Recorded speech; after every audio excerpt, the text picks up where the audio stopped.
dengan beberapa kategori. Dan akhirnya ya kita sudah menemukan 10 presenter yang hari ini akan mempresentasikan ya penelitian mereka melalui PPT, dan nanti teman-teman 10 ini akan mendapatkan apresiasi. Namun setelah selesai daripada presentasi, nanti kita akan kategorikan lagi siapa yang akan mendapatkan awards ya, itu berdasarkan best oral presentation, kemudian best research innovation 1 dan 2, serta best research outcome. Namun pengumumannya tidak kita umumkan pada hari ini, melainkan nanti kita akan selenggarakan awarding ceremony pada tanggal 18 Januari di KBRI. Baik, adapun susunan acara pada kesempatan hari ini adalah yang pertama opening ceremony dari saya sebagai host. Kemudian akan ada kata sambutan dari Presiden PERMITHA, kemudian kata sambutan dari Bapak Atase Penelitian KBRI Bangkok, kemudian presentasi 10 menit per presenter, dan kemudian kita lanjutkan dengan setiap presenter akan mendapatkan pertanyaan karena waktu kita singkat, jadi mungkin pertanyaan kita batasi maksimal 2 pertanyaan saja. Kemudian akan ada break sekalian evaluasi oleh para juri. Kemudian yang terakhir adalah closing ceremony. Baik, sebelum kita memulai acara pada kesempatan hari ini, mari sama-sama kita menyanyikan lagu Indonesia Raya. Diharapkan para peserta untuk berdiri.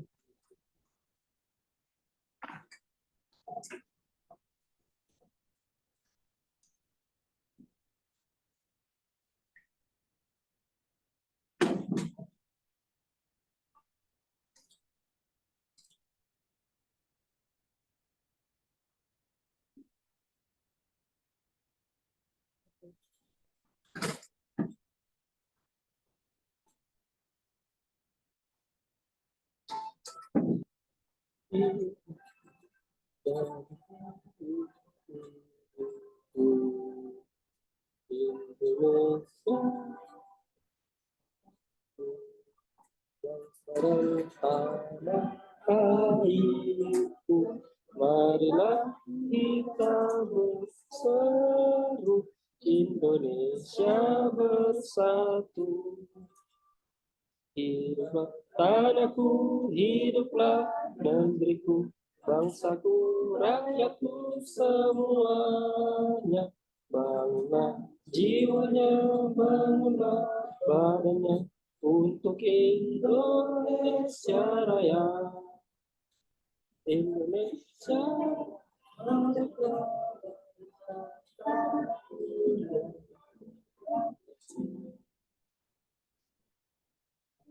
Indonesia Raya, merdeka, merdeka, hiduplah Indonesia Raya. Indonesia Raya, merdeka, merdeka, tanahku, negeriku yang kucinta. Indonesia Raya, merdeka, merdeka, hiduplah Indonesia Raya.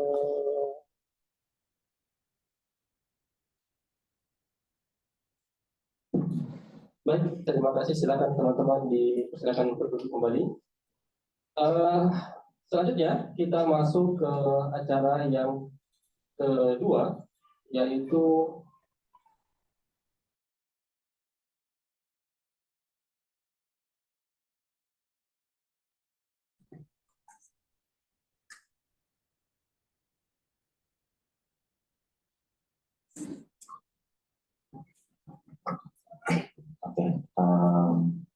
Assalamualaikum warahmatullahi wabarakatuh. Selamat pagi semuanya.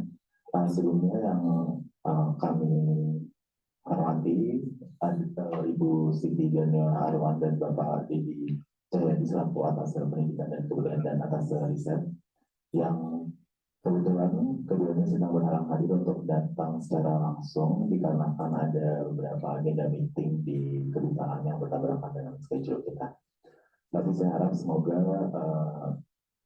walaupun beliau tidak bisa hadir, tapi kita tetap bisa menjalankan acara ini dengan lancar sampai akhir acara. Lalu kemudian saya hormati juga Mas Daniel selaku Ketua Simpul PERMITHA MITL karena sudah membantu kami memprovide ruangan ya untuk hari ini.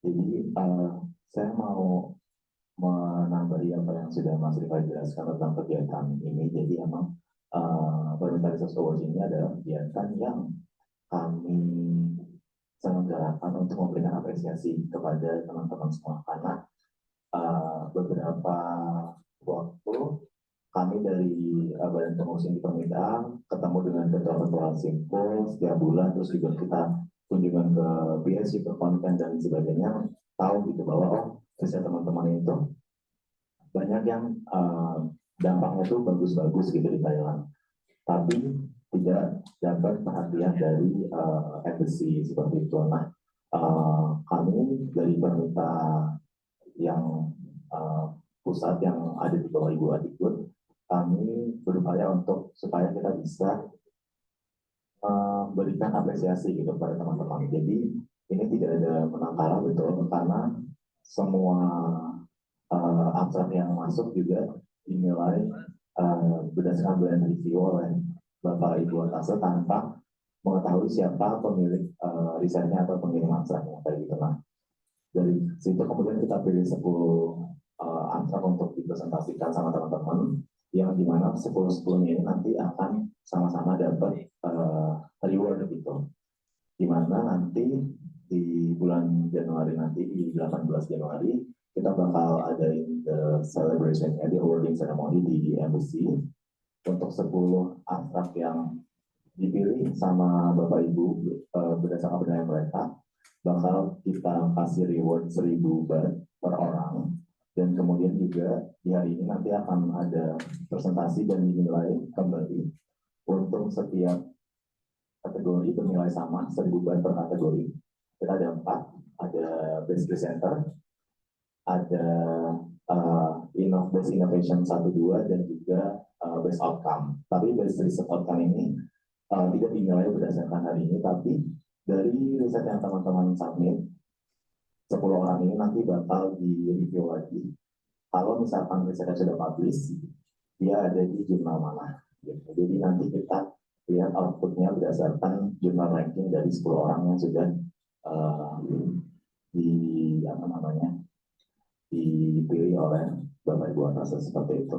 Nah, harapannya juga dari kegiatan ini kita bisa jadi pengganti gitu dari kegiatan asik yang setiap tahun biasa kita adain, karena berdasarkan pertimbangan juga ya dari kami di Permita Pusat, lalu diskusi dengan Ibu atas juga gitu, bahwa asik ini kan sebenarnya sama seperti ini kan, kita presentasi universitas gitu, tapi dia kurang berdampak ke mahasiswa gitu. Kayak mahasiswa sendiri tidak bisa menggunakan asik as graduation requirements. Sedangkan di Thailand tuntutan kita itu besar banget, makanya kadang publikasi teman-teman tuh bagus-bagus. Saya kemana-mana tuh ngeliat, oh iya publikasinya bagus, ada yang menembus Q1, ada yang sampai dapat paten dan segala macam, ada yang risetnya dipilih company di sini jadiin produk di supermarket yang biasa kita temui itu juga ada. Jadi riset sebagus itu kalau tidak dapat apresiasi kan sayang ya teman-teman. Makanya saya berharap dengan adanya kegiatan ini dengan modal yang sama besarnya seperti ASIK atau bahkan mungkin lebih rendah, tapi bisa benar-benar berdampak ke teman-teman gitu, dengan dapat appreciation dari pemerintah dan juga embassy, dibanding kita doing event yang skalanya besar tapi tidak ditinggikan untuk teman-teman. Makanya mungkin nanti semoga harapannya dari kegiatan ini, kalau misalkan evaluasinya bagus, mungkin tahun depan dan seterusnya kita nggak akan punya the asik lagi as a conference, tapi kita punya PRA ini untuk ajang apresiasi riset teman-teman di sini kayak gitu. Jadi kan itu aja yang bisa kita sampaikan. pada hari ini juga kita punya 3 dewan juri yang luar biasa. Ada 3 dewan juri yang semuanya bergabung secara online. Izinkan saya menyapa terlebih dahulu untuk Bapak Dr. Engineering Joko Losoroso. Selamat pagi, Bapak from Bangkok. Beliau adalah dosen di Universitas Gadjah Mada yang bergabung secara daring melalui Zoom langsung dari Indonesia. Jadi ini adalah juri eksternal kita pertama untuk yang menilai karya teman-teman. Yang kedua kita ada Ibu Sylvia Indriani PhD. Beliau saat ini sedang melakukan postdoctoral program di SUT, salah satu simbol kita juga. Selamat pagi Kak Sylvia. And the last one, kita punya Jailin Dev PhD yang right now doing the postdoc in Mahidol University. Good morning, Sir Alright. So, 3 Juli ini tiga-tiga tidak ada yang related dengan teman-teman semua ke-10 finalis kita benar-benar juga eksternal. So saya harap apa yang sudah kami plankan ini bisa memberikan penilaian yang benar-benar objektif ke teman-teman semua. Seperti itu. Jadi selamat mempresentasikan penelitiannya dan semoga beruntung untuk teman-teman semua. Terima kasih. Assalamualaikum warahmatullahi wabarakatuh. Okay, next we're going to the main session in here. We just start our celebration and presentations. So the first one, we have 10 finalists. They are coming from the one presented from the PSU, Prince Songkla University, and 2% from the Thammasat University, 2% from the Konkan, and 3% from the Chulalongkorn University, and 1% from Kiel, Kasetsat, and 1% presenter from the King Mongkut University of Technology, Thonburi. So, for this finalists, they will be present their presentations within the 10 minutes, and also after that they can be so the presenter will be asked the questions. We limited the questions up to 2 questions. So for the first presenter is Yusuf Alia Yudanto from Thammasat University, with the title presentation is Chemically Recycled Polylactic as a Precursor for the Polyurethane Synthesis, Forming Behavior and Potential Application in the Bio-Circular Green Economy. So please welcome to Yusuf Alia Yudanto. Thank you for TMC introducing me. Good morning, everyone. Good morning, people from Zoom platform. So welcome to my presentation. My name is Yusuf Alia Yudanto. I'm from Thammasat University, and I'll be delivering my my research in the topic of chemical recycled polylactide as a precursor for polyurethane synthesis, with a focus involving behavior and potential application in the biocircular green economy. All right, so here's the presentation outlines. We will start with the introduction. The first one is the general background. So here, the figure 1 here show you the schematic illustration of the material cycles, in which the raw materials are taken from our earth, and then it goes to several stages, such as synthesis and processing, engineered materials, product design, manufacture, assembly, and goes to our application in daily life, and then it becomes the waste. So how can we tackle this waste? There are actually 2 options for utilizing this waste. Either we can choose by throwing away this waste directly to the earth, where we take the raw materials, or we can do the second option, in which we will utilize this waste to make the new unique materials by doing recycle or reuse. And you can see here, the figure 2 shows you the plot of the countries, with the y-axis here is the Human Development Index, and the y-axis here is the ecological footprint. There are two types of, this dashed line. The vertical dashed line here is the threshold that set by the UNDP, in which we have to pass this threshold to be considered as the citizen of these countries living their life well. While for this horizontal dashed line is the world biocapacity, in which by the time point, this dashed line may be reduced because we don't have any resources anymore from our earth. So to be considered as sustainable, there is a need to have a transition from the white background here to this green region. So Thailand here is taking an action by embracing the biocircular green economy, or abbreviated as BCG. So as you can see here, there is a rise in the investment of 123% of the investment in several projects. The first one here is for the food for the future, and then biotechnology, medical and comprehensive healthcare, and biofuels, and also biochemicals. So we go to the problem statement. The first one is about the biopolymer. So like, as Thailand embracing the biocircular green economy means that a lot of people now using biopolymer. But one of the most consumed biopolymer is polylactide, which is projected to be expanded by a remarkable 420% by 2027. This is biodegradable, but the degradability times of this polylactide is a bit slower compared to the consumption. So there is a need to tackle this waste of the polylactide. So there is a need of the proper disposal and management of end of life of this polylactide. So we will do the chemical recycling by depolymerizing the polylactide by cutting the polymer chain of polylactide into the lactide. We will use microwave assisted chemical recycling with the DMPA as the terminating agent here. So this is called the alcohol acetylized PLA.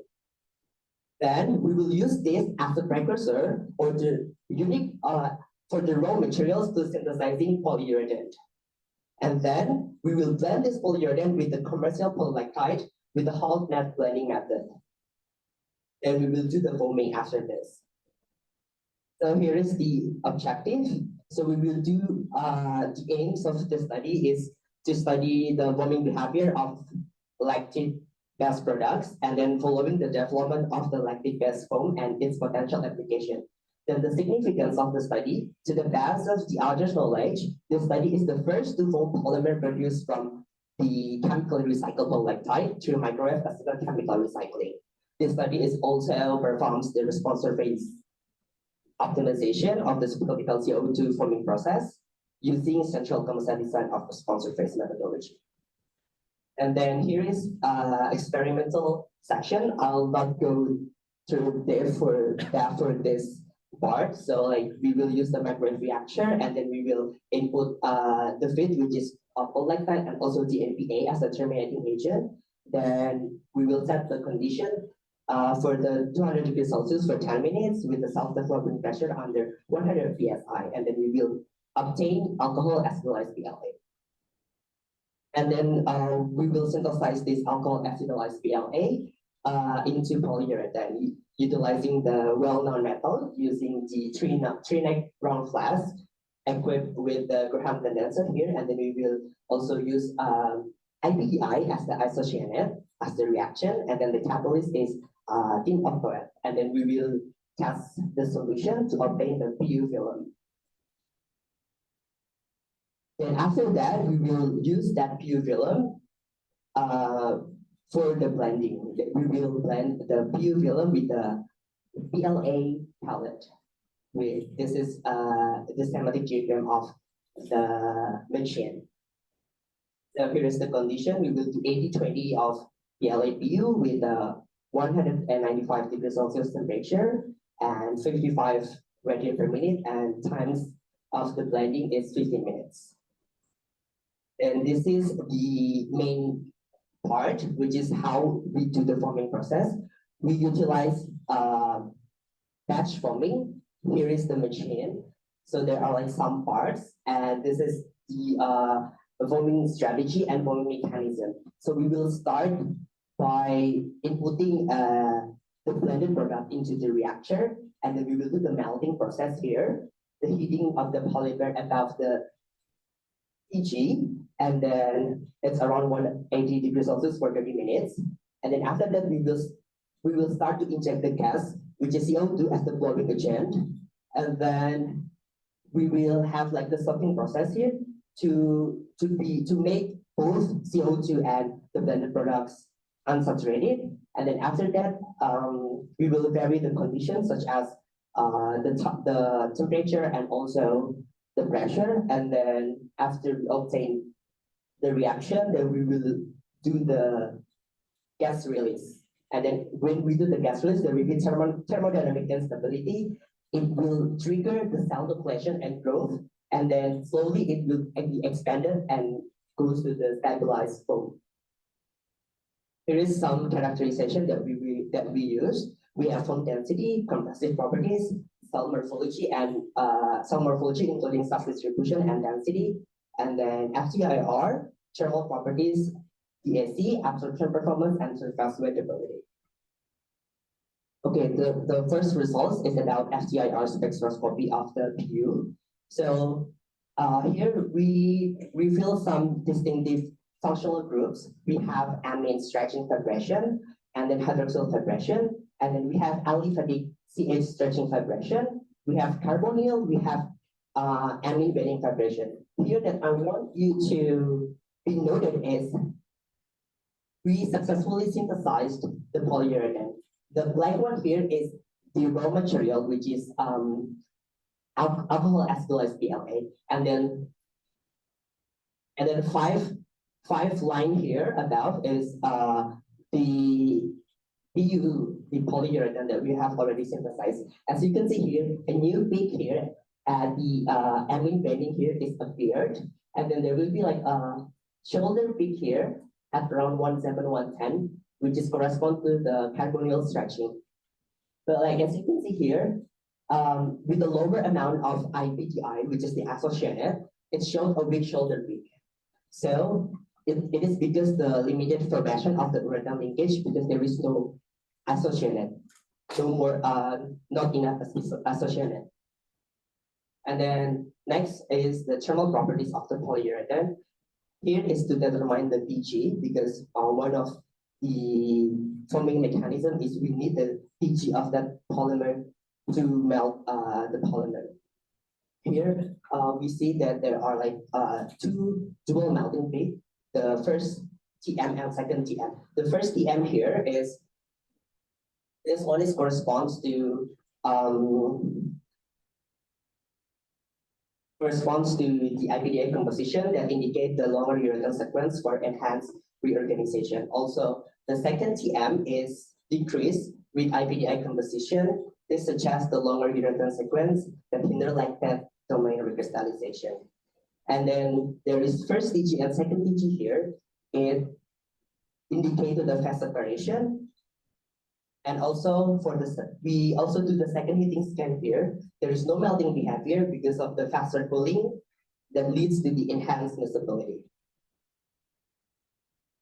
After that, we will use the internal mixer to melt to blend the PLA and PU. Here is the torque profile versus time. All right, so like time is over.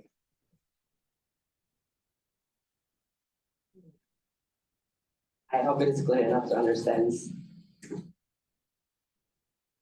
So like if there is any questions, please, or suggestion.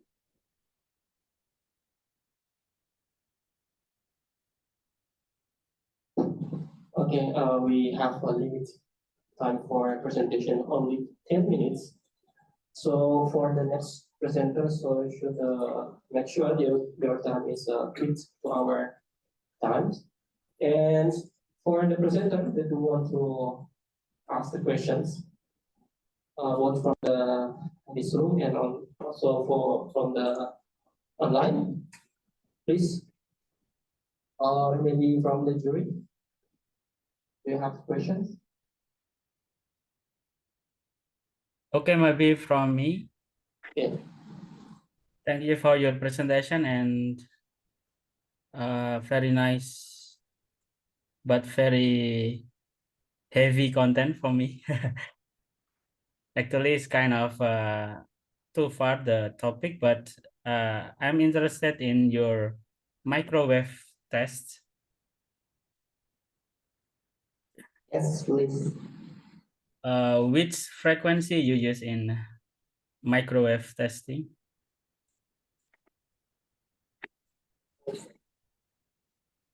Sorry, but like I'm a bit. This is my last year thesis, and I'm a bit forgot about this. Let me check first.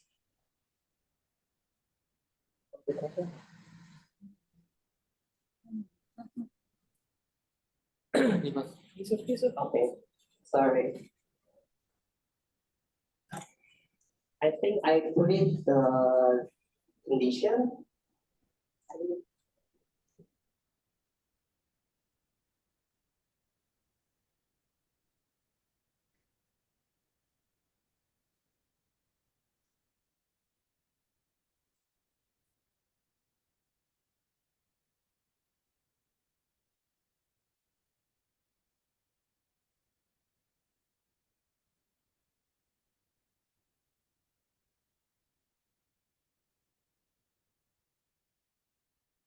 Oh, I didn't put any information for the microwave specification, but like for the temperature, the condition that we use is 200 degrees Celsius for the temperature and 10 minutes for the reaction with the self-developing pressure under 100 psi. This is actually I obtained the condition based on the references that is come out from our research group as well. If you're interested, you may refer to this published paper from Dr. Bunden and one of our Indonesian student also, the co-author here, sizing down and functionalizing polylactide resin for synthesis of PLA-based polyurethane. It published last year, 2023, at the scientific reports. All right. For you. I have one question Sure. for Yusuf. Yes, please. Hello. Yes. Yeah, Yusuf. Thank you for your presentation. And could you please explain how this microwave irradiation method impacts the properties of lactide oligomers during recycling? All right. First thing that my study is focused in the roaming behavior and potential application of the BCG. And I use the condition of the microwave reaction, which has come from other people. But like based on my understanding, that one is impact to the physical appearance of the recycled product is the pressure itself. So like if the pressure is like not optimum, it's like there will be like some technical issues in the microwave, and also for the ratio between the polylactide and also the TMPA. It also impact the properties of the recycled product. Okay. And one more thing is like, what are the environmental implications of your process Okay. compared to the traditional methods of polyurethane synthesis? So like my study is focused on the biocircular green economy. We use the polylactide, which is biodegradable, but then for the isocyanate, we still use from the petroleum resources. So like in the future, there's a suggestion that so like the polylactide, the recycled lactide, used as a polyol for the polyurethane synthesis. Well, for the isocyanate itself, it's still from the petroleum base. So like there must be a further study regarding like how we replace the isocyanate from the bioresources. Okay, thank you, Yusuf. Thank you. Okay, please applause to Mr. Yusuf Alexander for this nice talk. Okay, we're going to the next presenter. This Halima from the Konkan University will share the presentation by online in the Zoom.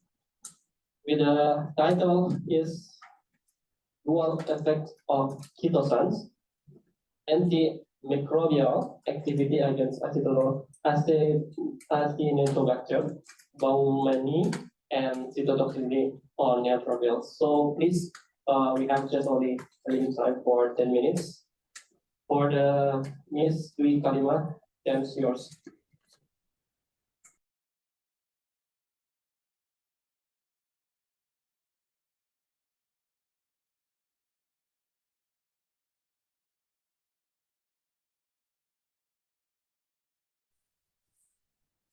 Let me set up first, Mr.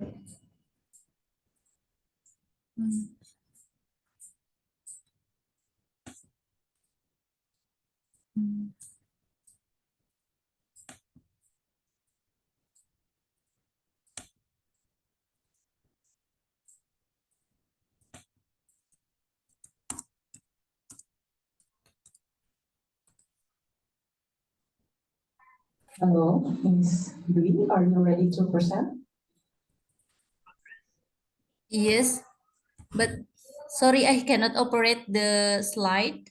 Yes, we will operate from our side. Please let us know when you want to say next slide, and we will operate it for you from here. Okay. Thank you very much for your help.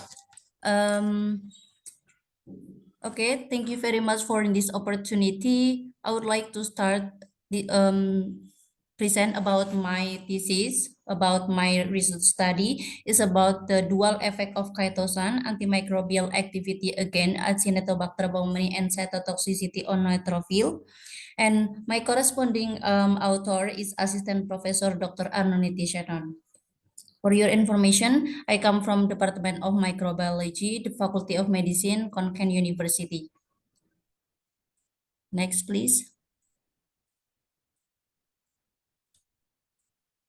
Okay, background of my study is about the Acinetobacter baumannii.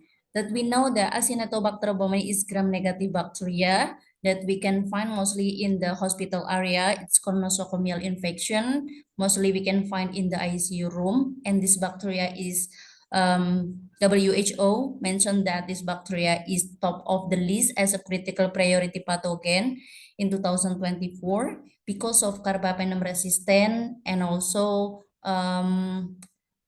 this bacteria can associate with many diseases, but the most common one is pneumonia, around 80.7%. And the last treatment to this bacteria is use colistin. But in other part, this bacteria also resists with the phagocytic cell.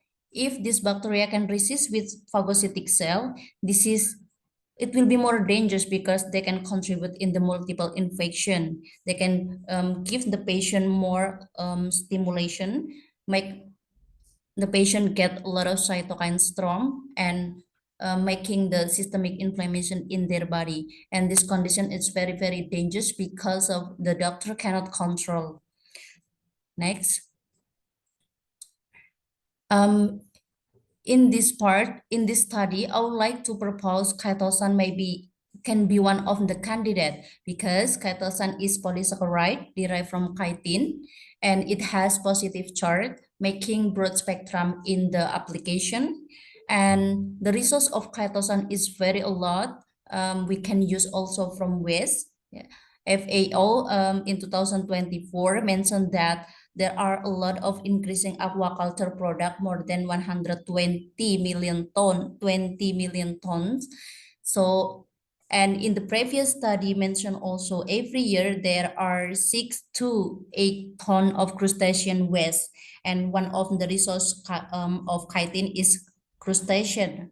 So we can use or extract this waste to make more economic value.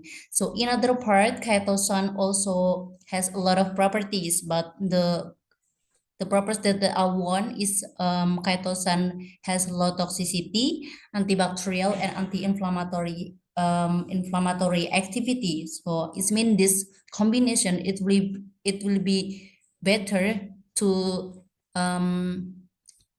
create some of the product as a therapeutic or supplement model. Next, please. Okay. For conceptual framework of my study come from the Acinetobacter baumannii, and they can resist with neutrophil, which is one of the important cell in our body, or in the patient body, because of if this bacteria can resist to neutrophil, they can contribute in the systemic inflammation. If the patient can get systemic inflammation, so the doctor cannot control. So in this study, I would like to propose chitosan as the candidate. The process of my study, my research in here, I would like to get the bacteriostatic level, which is minimum inhibitory concentration of chitosan, but in that concentration, chitosan has a low toxicity level. So the outcome of this study, maybe not publication yet, but maybe the candidate of publication for the next year.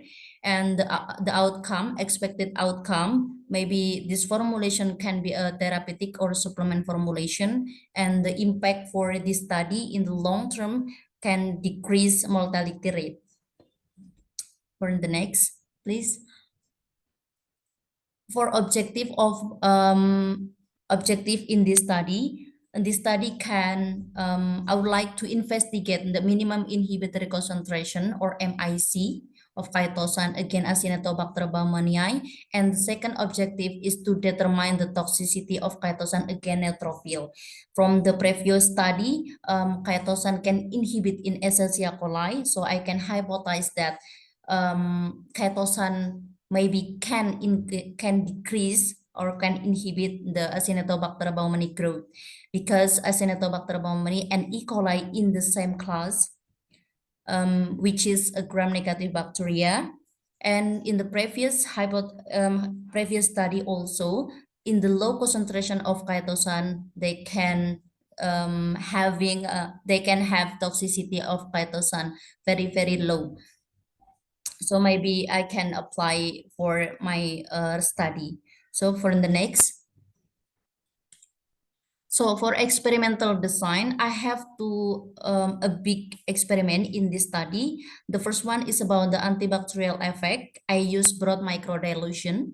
This is the technique that I use by incubating chitosan with various concentration, and incubate with the bacteria in the various number of bacteria also. Incubate 24 hours to get the MIC, which is indicating by clear zone. And after that, from that clear zone, I drop on the plate to get the MBC, minimum bactericidal concentration. For the second experiment, I use toxicity effect. I use microculture tetrazolium technique assay, which is I incubate chitosan based on the MIC result with neutrophil. And after that, in the next day, I incubate with the MTT solution 3 hours and measure viability of cell. For the next. For antimicrobial effect of chitosan, this is related with the objective one. You can see in here, I use 3 types of bacteria. And the first one, Acinetobacter baumannii ATTC as a reference. And the second one virulent Acinetobacter baumannii, and the third one is hypervirulent Acinetobacter baumannii. Virulent Acinetobacter baumannii and hypervirulent Acinetobacter baumannii, they are represent in the clinical situation, in the real situation, but for Acinetobacter baumannii etc. is reference. You can see in here there is difference, right? In the hypervirulent Acinetobacter baumannii, they have MIC level higher than virulent Acinetobacter baumannii. But if we compare clinical isolate virulent and hypervirulent with the reference bacteria, so it's so different. So in this result, we can get the information clinical isolate. This is more dangerous than reference isolate. So for the next, next, please. Yeah, for the next is about the MBC. The MBC is for clarify, is there any growth in that clear zone or not? So I drop the sample 10 microliter into the plate, agar plate, to see that you can see in the first in here, in the reference bacteria, there is no, just in the concentration 0.3 milligram, the bacteria can grow, but other concentration, they cannot grow anymore. So if we compare with the virulent and hypervirulent bacteria, in hypervirulent and virulent bacteria, some of the bacteria, they can grow. And if we compare hypervirulent and virulent bacteria, you can see in here, the hypervirulent bacteria, they grow well until 2.5 milligram they can grow. So this result indicating that clinical isolate, they are very dangerous. So that's why in the hospital area, this bacteria is very difficult to control. So for the next, I would like to talk about the toxicity effect of chitosan on neutrophil. This is related with the objective 2, which is to determine the toxicity of chitosan on neutrophil, which is human cell. And you can see in here, in the concentration 0.3 until 1.2, which is, this is MIC on the growth of Acinetobacter baumannii. If we test toxicity, they still, they have low toxicity. Yeah, indicating what? Indicating the changes of color into the purple. So if we compare with this one, okay, time's up, okay. Next one. Okay.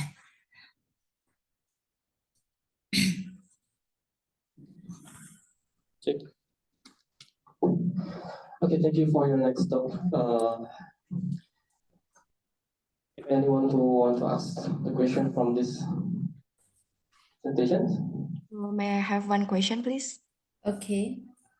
Okay, since in the beginning you mentioned about one of the outcome of your study is to make kind of supplement, right? Yes. So, what is your idea about that kind of outcome? Will it be kind of capsule or tablet after you got the what you say? Is it like MIC or sort of? Yeah. What kind of targeted consumer that you are planning to apply? Is it Yeah. adult or kids, or you have the specific target group or not? Okay, thank you for your good question. Your question is about what is the expected outcome from my result, right?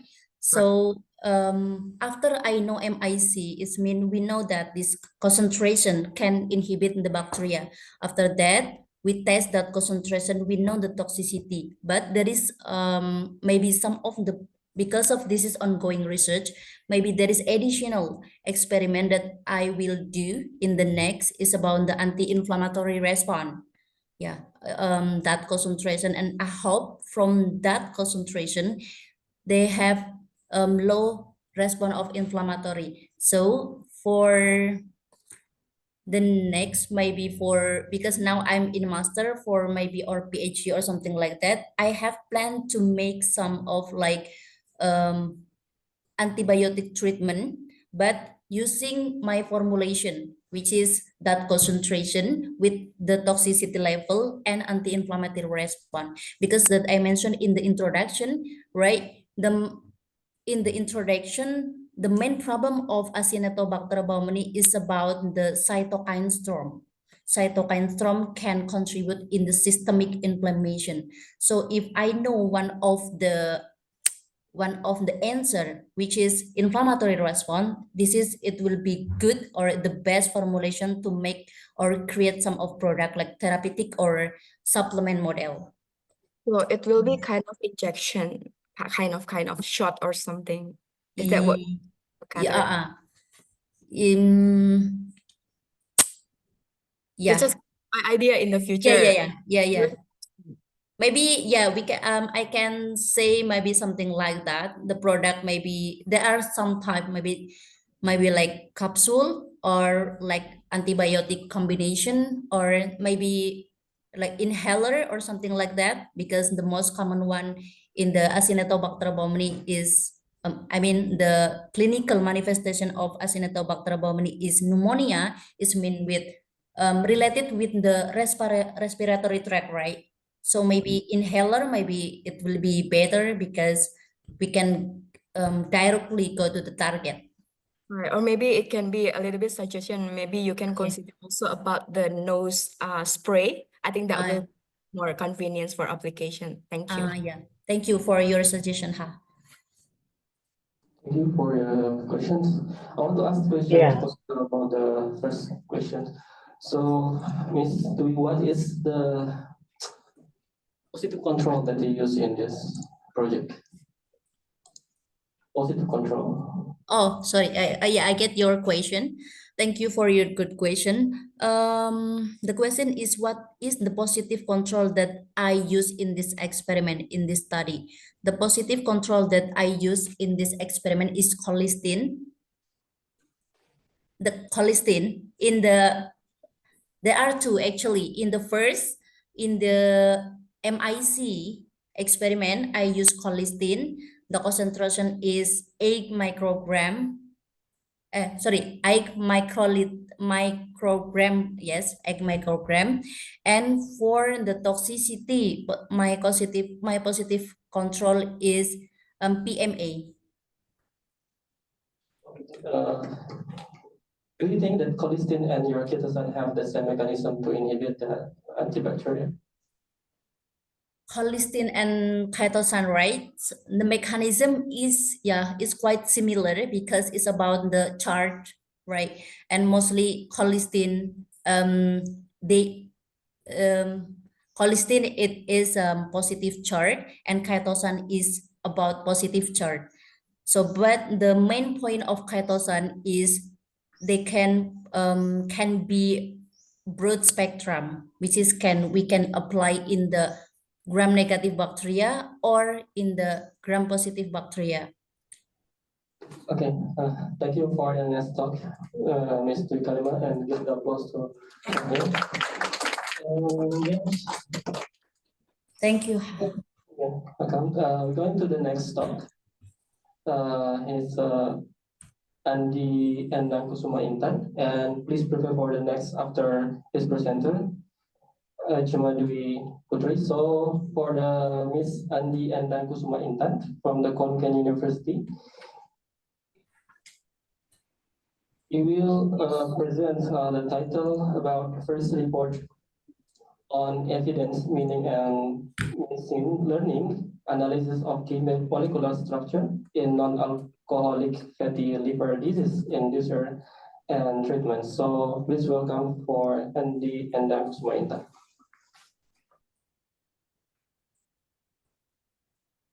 Sorry, am I audible? Am I audible? People can hear? Yeah, I can. Yes. Okay. What about my slide?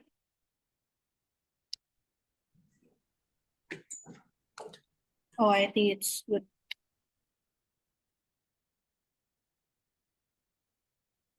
Okay, good. I think it's still good morning, everyone.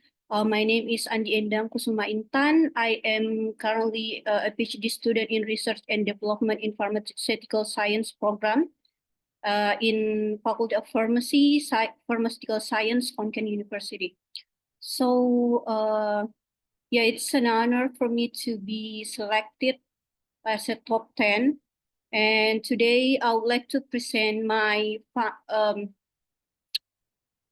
research. It's about first report and evidence mining and machine learning analysis of key molecular structure in non-alcoholic fatty liver disease, or we can call it NAFL, in user and treatment.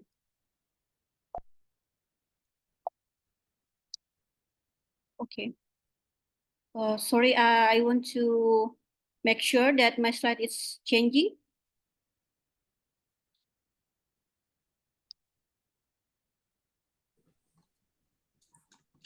Yes. Okay, so I would like to first talk about the prevalence of NAFL.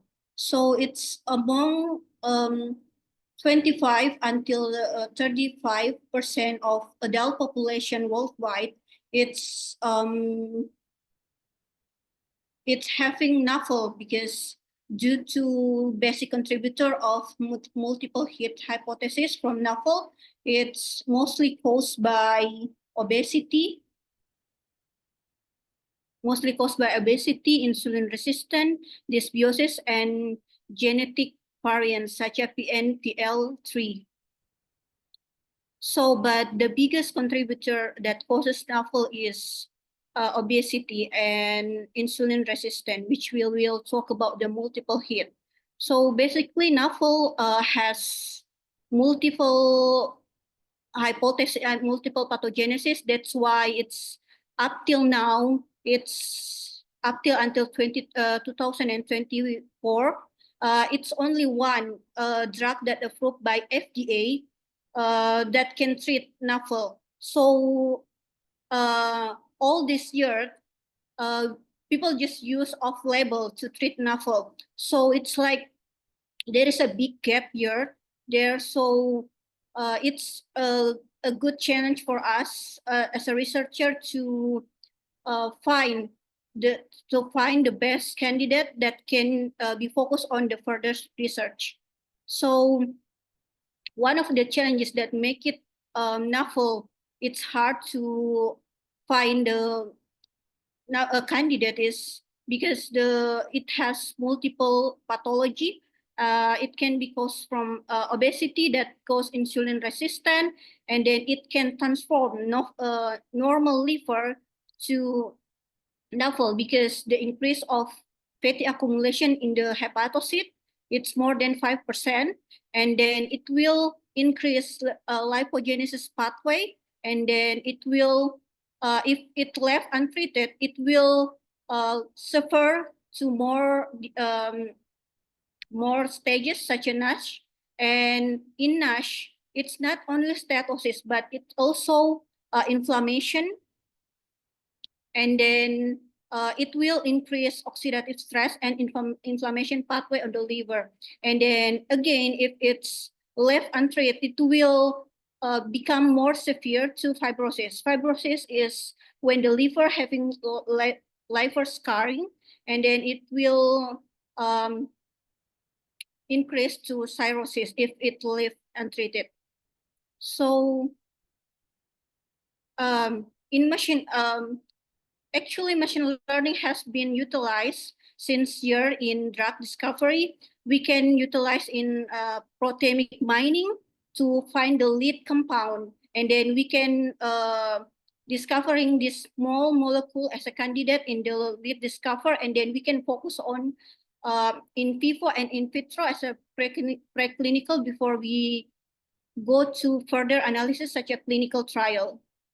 And then we can optimize also the bioactivity to prioritize in the further analysis, such validated in molecular dynamic and then molecular simulation as well. And then, yeah, finally, after we got the lead compound, and then we have validate in molecular dynamic and molecular simulation, and then we can get some candidate that we can focus on in vitro and then in vivo, and then we can go further to clinical trial. This is our finding. First, we extract the data collection from one source, which is we collected from PubMed, and then we get around 5,621 collected paper, and then we go further to remove the duplicate, and then we screen with inclusion criteria, and then we filter non-eligible paper and eligible paper until we got 702, and then we filter again into in vitro and in vivo assay, and then finally we can focus on the in vivo assay, which this has become our initial data,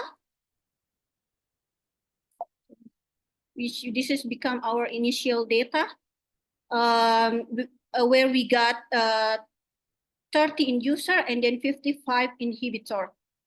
And then, as I had mentioned earlier, that we got 75 data set contain SMILE and class. This, it means that the bioactivity, it could be inducer or inhibitor. And then we train this data using 3 machine learning models, such as random forest, superfactor machine learning, and then XGB. And then we first, this is our initial data set, and then we first split the data into 2 parts. Training set, we have 60 data set, and then for test set we have 55 data set, and then this data set we continue to do molecular engineering using 13 fingerprint, and then finally we got the best and the most stable fingerprint and model SPM, and then we also evaluate the model of evaluation metrics. We evaluate the accuracy, precision, sensitivity, specificity, MCC, and ROC score. And then this is the heat map of our result.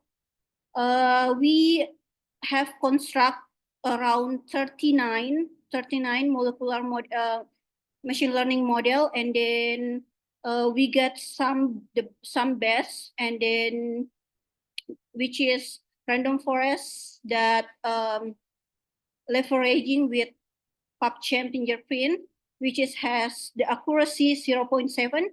It means that the model accuracy is 75%. And then we also got SPM with extended fingerprint, also 0.8, which is 80%. And then we also get XGB with max fingerprint. It's also 80% accuracy. And then here we select the best 5 model based on the external set. And then we got random forest, SPM with extended fingerprint, SPM with max fingerprint, and then XGB with CDKX, and then XGB with max fingerprint. And then we select SPM and extended fingerprint as the best model, because we look for the stable and the robust model. And then we also conduct a clustering analysis of novel agent here. So we grouping the novel agent based on the class and the source. So as we can see here, the blue color, it represents the inhibitor class, and then the orange color, it represents the inducer. So, and we can see also the source here that represent the different color. And then the next, we also conducted Tanimoto similarity analysis of novel agent that we visualize using a chord diagram. We conduct this for get the we conduct this to get the compound or the chemical that share the similarity of structure. As we can see here, palmitoleic acid, nitroleic acid, and oleic acid. It shows similarities here because as we can see the orange line here that connected them, but it show in different part because it come from different different Okay, class. time's up. It's already 10 minutes. Oh, time is up. Yes. Okay, Thank you for your next talk. thank you so much. And for the, if you have any question for this talk, you can raise your hands. And also for the present participants in the Zoom, you can help in the. Yes. May I have one question, please? Yes. Yes. Yeah, thank you, Andy, for your presentation. And I just wanted to know, like, what were the main challenges in integrating the molecular fingerprinting with machine learning algorithms, and how did you overcome them? Sorry, can you raise up your voice a little bit? Sure. What were the main challenges in integrating molecular fingerprintings with your machine learning algorithms, and how did you overcome them? Yes. The challenges is because first to build the model we have to trial first. The most challenges is like the imbalance data set. So we have some trial that if the data set it's balanced, I mean like the presentation of inhibitor and inducer class it's not balanced, it will affecting the accuracy of the model. So how did I overcome? We try some method like smooth. It's like a way to balance the data and then we rerun again.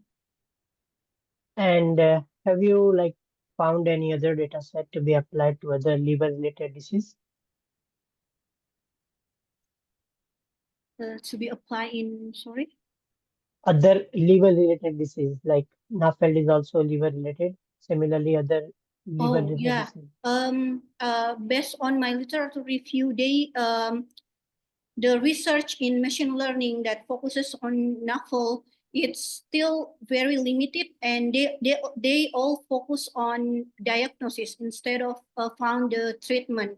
So that's why it's really up till now it's only one. Can you imagine? It's only one for this year, and then it's only one drug that approved. So I think it's really big opportunity for us to do screening, quick screening, so we can accelerate drug discovery.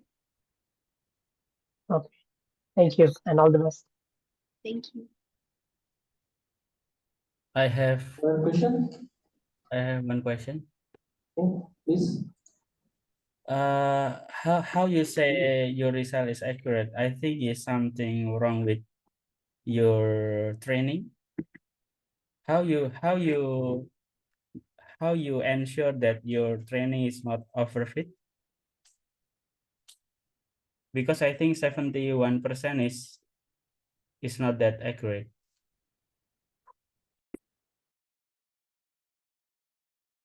You are in mute your mic.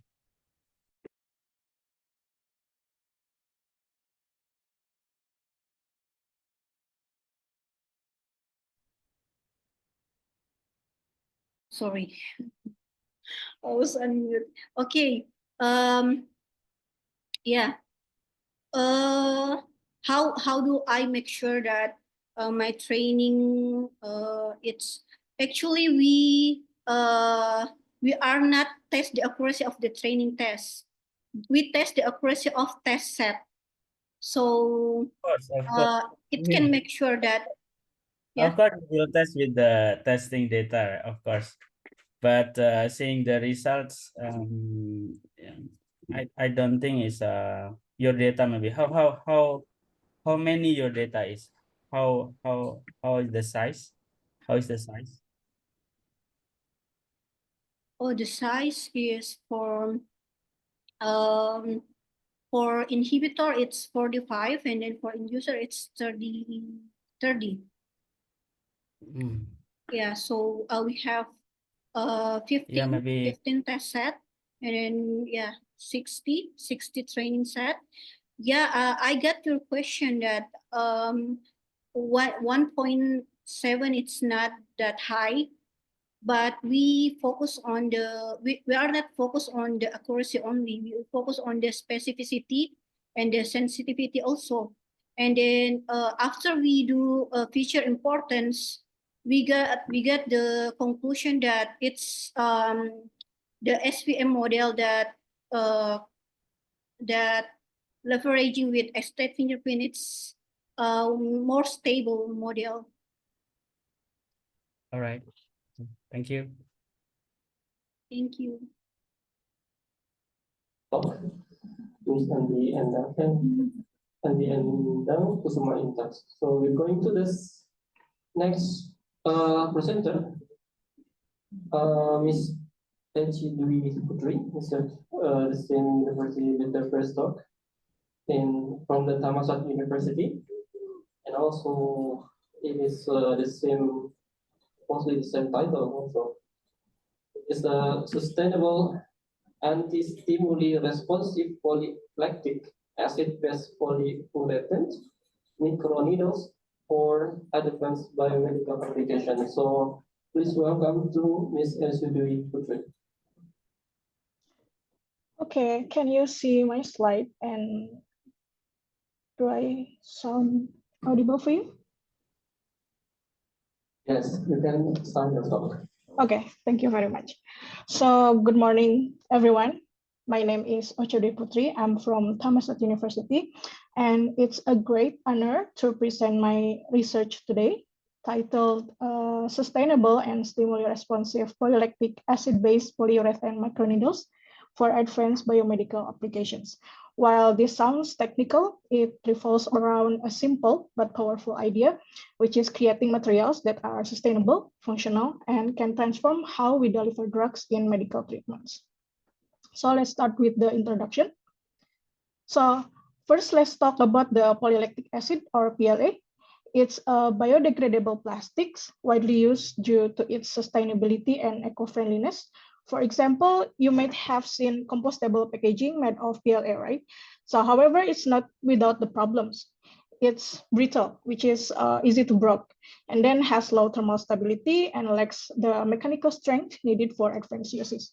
So to address this issue, scientists have been looking into ways to improve PLA.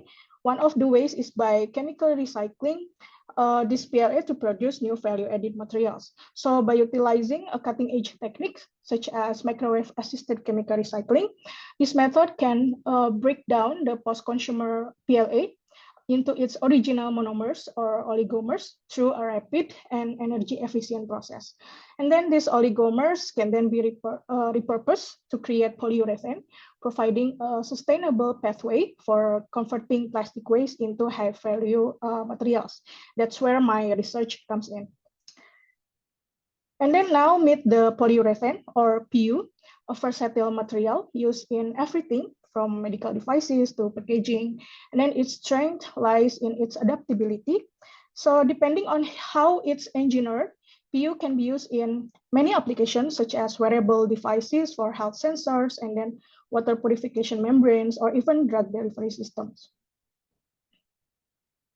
Now let's focus on Maxine, an exciting and relatively new materials. So Maxine are a family of two-dimensional nanomaterials known for their excellent electrical conductivity, mechanical strength, and thermal properties, which are excellent for many applications, such as in biomedical application, and then energy storage, sensor, biomedicine, and etc. So they are often compared to graphene, but have unique advantages, such as easier functionalization and better responsiveness to stimuli such as light or heat. And then in this research, MXene is used to enhance the properties of this PLA-based polyurethane. So by incorporating MXene, we can significantly improve the microneedle's mechanical strength, thermal stability, and photothermal responsiveness. So essentially, this MXene can act as the game changer in making the materials suitable for advanced biomedical applications. So then why microneedles? These tiny painless pages are the perfect test bed for the potential of this PLA-based polyurethane in biomedical applications. They need to be strong, flexible, and safe for the body, exactly the challenge that my material aims to solve. So plus they reform the drug delivery by precisely targeting tissues and minimizing the side effect. So by incorporating MXene, which is responsive to light such as NIR, then it can trigger the drug release efficiently. So here's the research gap that I identified. First, PLA, despite being sustainable, it's brittle and unstable for advanced application like microneedles. Then while PU is better option, there's a limited research on using chemically recycled PLA to create polyurethane for biomedical uses. And then the current microneedles also lack smart features such as controlled drug release in response to stimuli. And then my objective was to overcome these limitations by developing a PLA-based polyurethane material enhanced with MXene by creating the microneedles with improved strength, functionality, and sustainability. So for the development of microneedles, first we do the chemical recycling process by using the microwave-assisted reaction here to get the polyol for polyurethane synthesis. Then this polyol is reacted with the diisocyanate to obtain the polyurethane. And then to prepare the emulsion, we use the emulsification method followed by the solvent evaporation. And then this emulsion was cast onto the mold to get the microneedles. So this is the schematic diagram of the overall reaction. Then to make the microneedles, we blend the polyurethane emulsion with the polyethylene oxide to give better flexibility to final product. And then the method is very simple, just by casting method followed by drying and demolding. So first we examine the microstructure of the microneedles. As you can see in here, it shows a sharp tip and a solid base layer with no sign of structural damage or broken needles, even at the minimum concentration of MXene. And then the EDS analysis here also confirmed the MXene was uniformly distributed throughout the microneedles from the titanium element here. Although the titanium content was low due to the low MXene concentration, the distribution remained consistent across the entire needle structure. And then we test how strong and durable the microneedles are by compression test. So from here, we can see that both types, the PU and PU MXene, were flexible at first, but then the PU MXene needles were stiffer and handle pressure much better. At maximum pressure, PU MXene needles held up to around 6 Newton of force, while PU needles only reached around 4 Newton before showing the sign of damage. And after the test, we see that the PU MXene needles kept around 85% of their original height compared to only PU that is around 70%. And then the SEM image here also show the uniform tip deformation, indicating the good stress endurance. So this is the photograph of our microneedles. And then to better assess the skin penetration, we use SEM to examine the porcine skin after microneedle applications. So let me zoom this a little bit.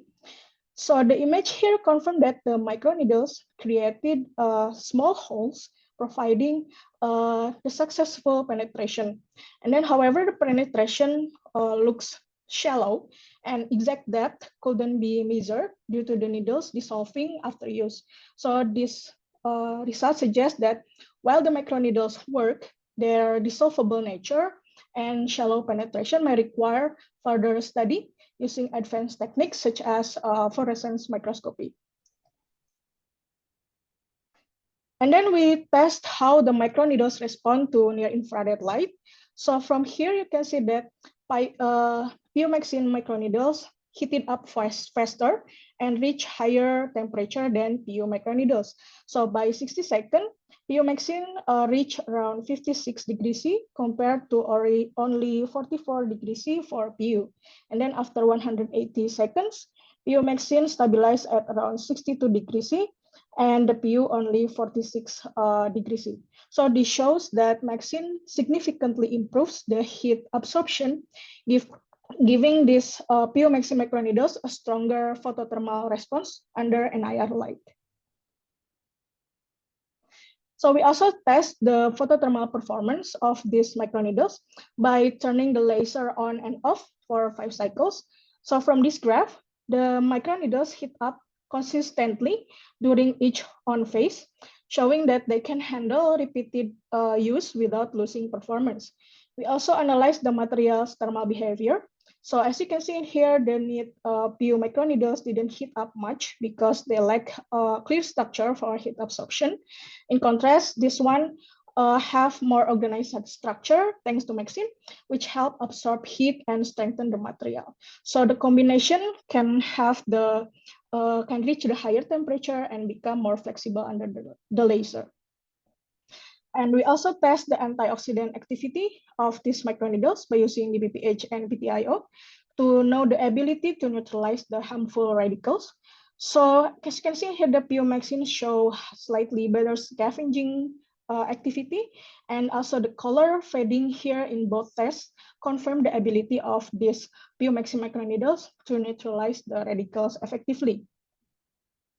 And then we also test the rhodamine B release as the drug model from this microneedle with and without NIR light.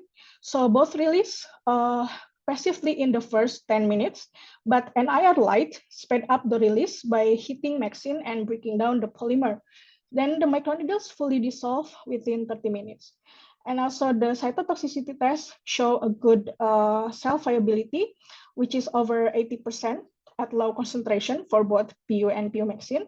However, higher concentration here reduce the cell viability, likely due to the MAXIN effect. So MAXIN is effective, but needs caution at higher doses. So this graphical abstract shows how the microneedles release drug under NIR light. So the microneedles create the tiny channels in the skin for drug delivery, and then NIR light is absorbed by MAXIN, converting it into the heat, and then the heat softens the polymer, speeding up the drug release. And then the skin fluids here dissolve the microneedle tips, further aiding the drug release. Over time, the microneedles fully dissolve, ensuring complete and safe drug delivery. So to summarize, this research addressed the key challenge in material science and drug delivery. By developing a PLA-based polyurethane enhanced with MAXIN, we have developed microneedles that are sustainable, mechanically strong, and capable of stimuli-responsive drug release. So this innovation holds great potential for transforming biomedical application. So that's all for my presentation today. So thank you very much. I'd be happy to answer any question. Okay. The time is fixed with 10 minutes. So if you have any questions in this room or in the Zoom, you can type in the chat box or you can raise your hand.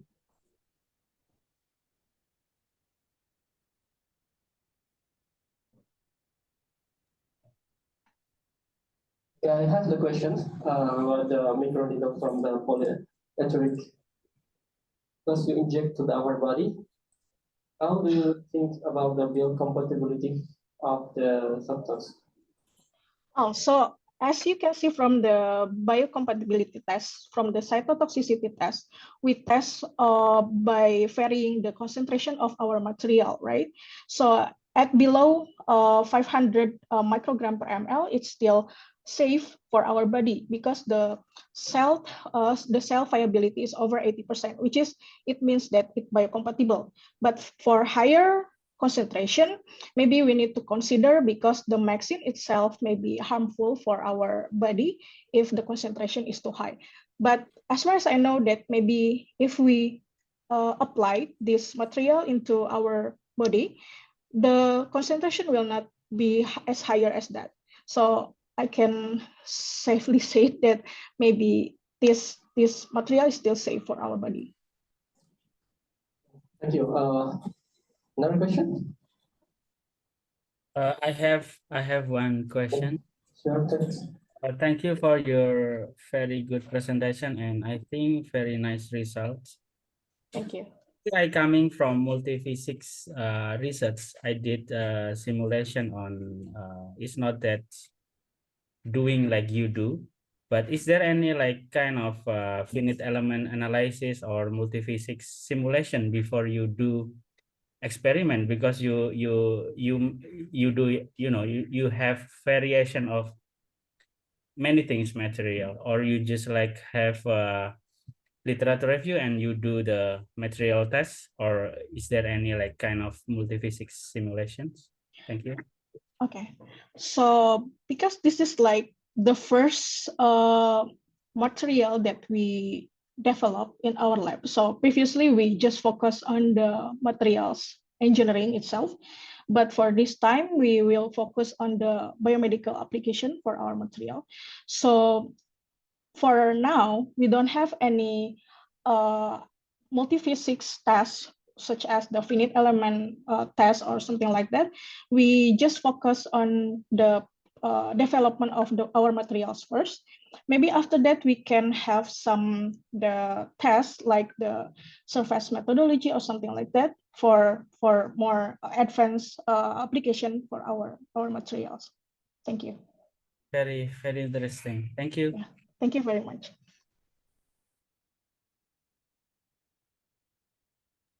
Next one. And going to the next presenter is Mr.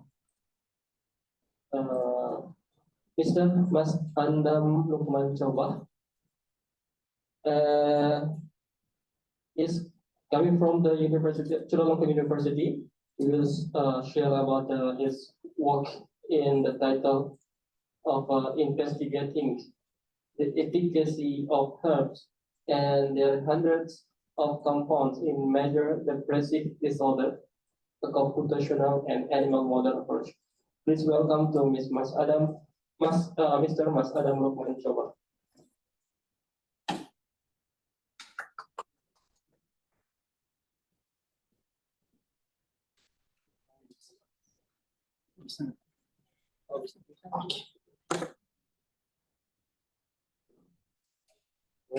Okay, thank you, Mas.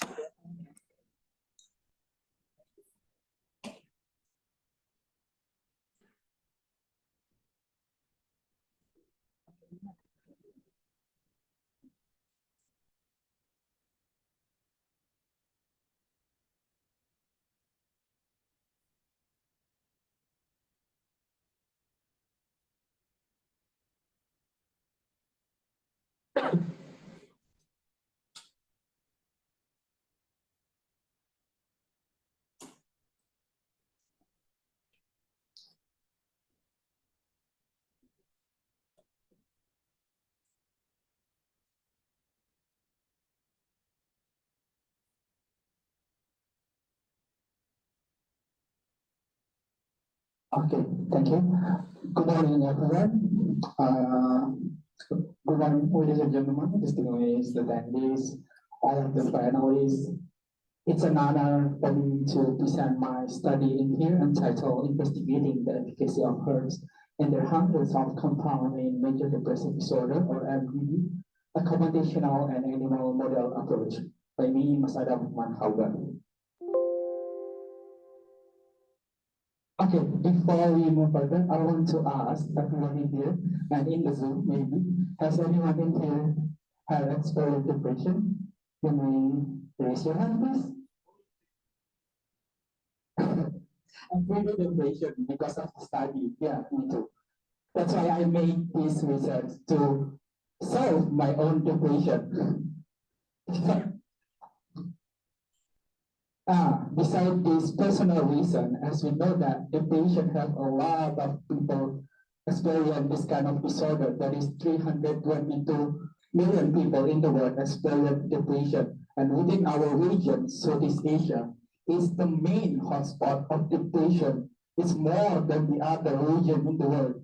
It accounts for 27%. It's more than the European, American, East Asia. Southeast Asia become the most hotspot for the depressive disorder. And if looking after to our country, Indonesia, only 9% of Indonesians get the proper treatment because of limited access, high cost, side effect, back stigma, and low mental health literacy.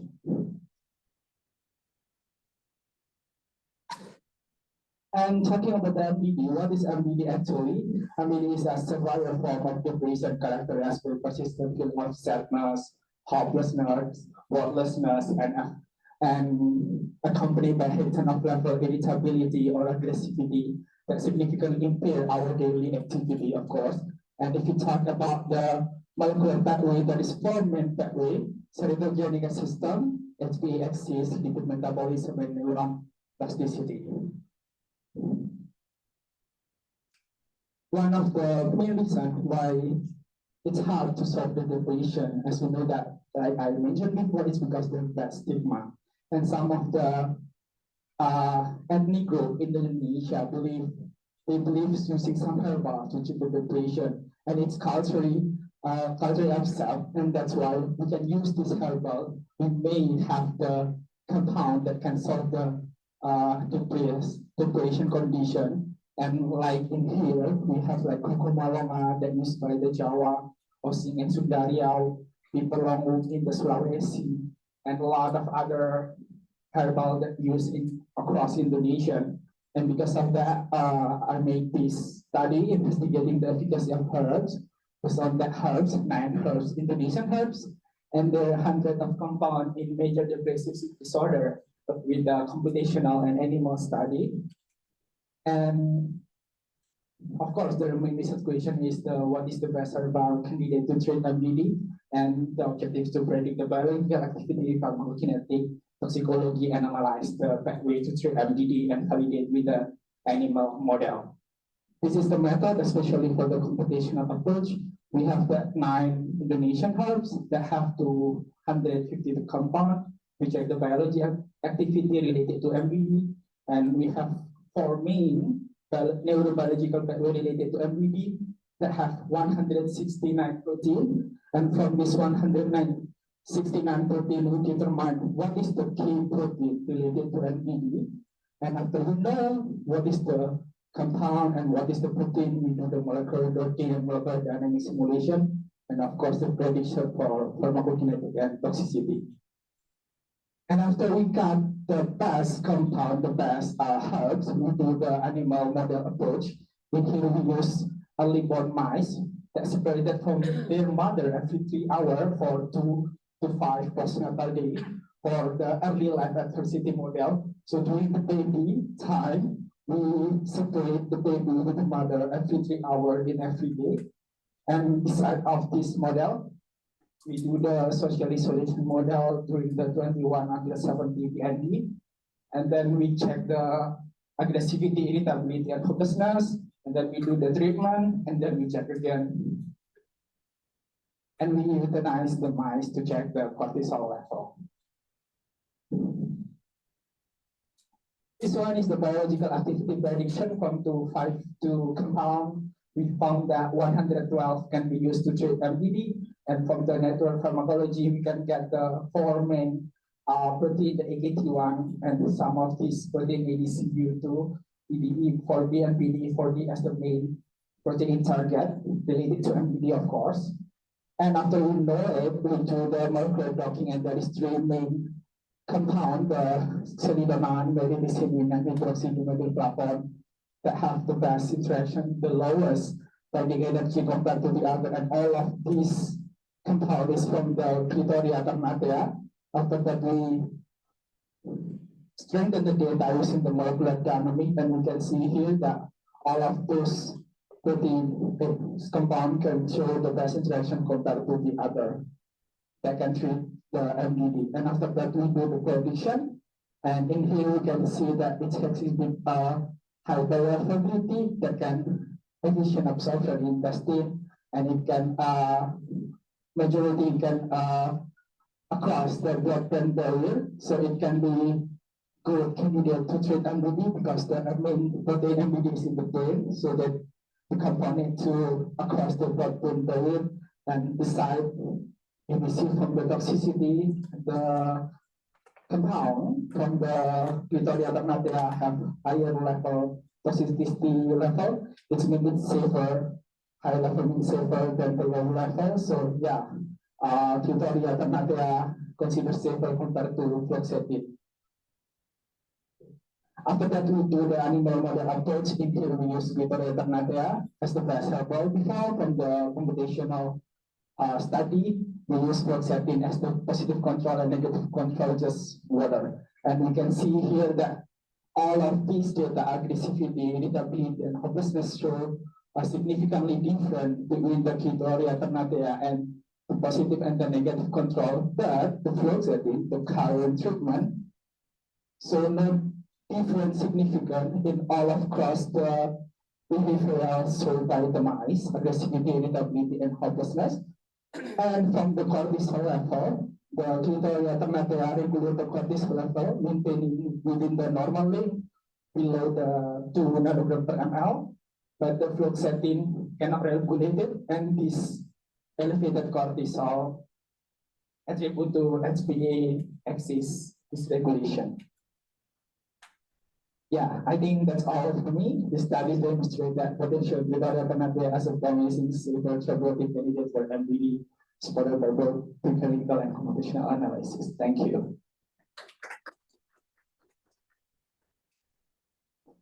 I'm so sad when you separate the baby from his mom.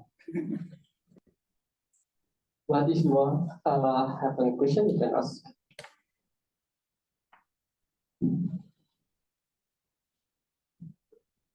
And Zoom. Okay, I have the questions. From all of the chemical constituent that you use for the drug to improve the sadness.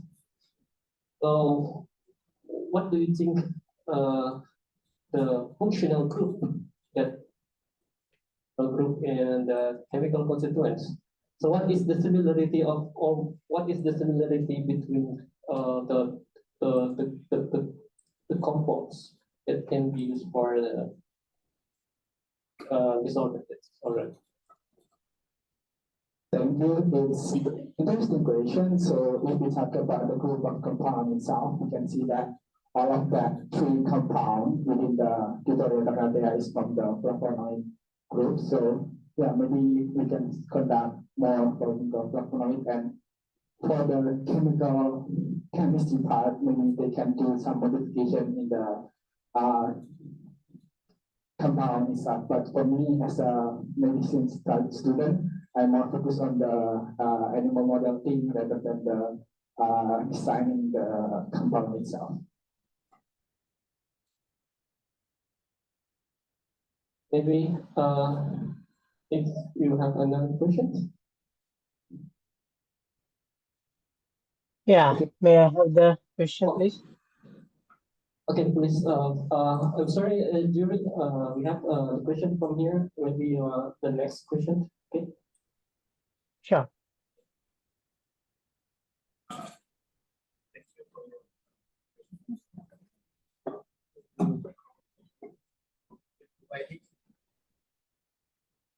You're combining the wet lab and compositional biology. I think it's quite interesting, and that you're working on the herbs in commonly found in Indonesia, if I'm not mistaken. And then I'm curious, how did you screen multiple herbs? I mean, chemically, because I also working in this kind of area. In case of you are working in like metabolomics thing, it's quite a huge work because you screen the herbs, and then also you're doing molecular docking, and then you confirm it again into the animal models. So how did you manage to work in all of these experiments? Thank you.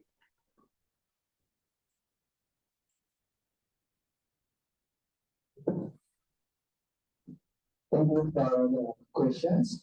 Yeah, it's quite interesting. Actually, talking about the how to screen the compound within the plant. Actually, because this is the pilot study, we use the open source data from the database. It's a lot of database like the PubChem and CBI, Dr. Do, and a lot of other database, or maybe from the papers, a lot of papers talking about it.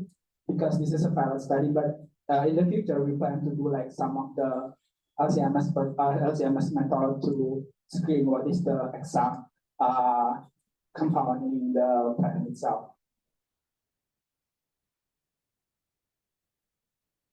Okay, the last question from the jury, please. I had the same question like Analdi asked, so I got my answer. Thank you.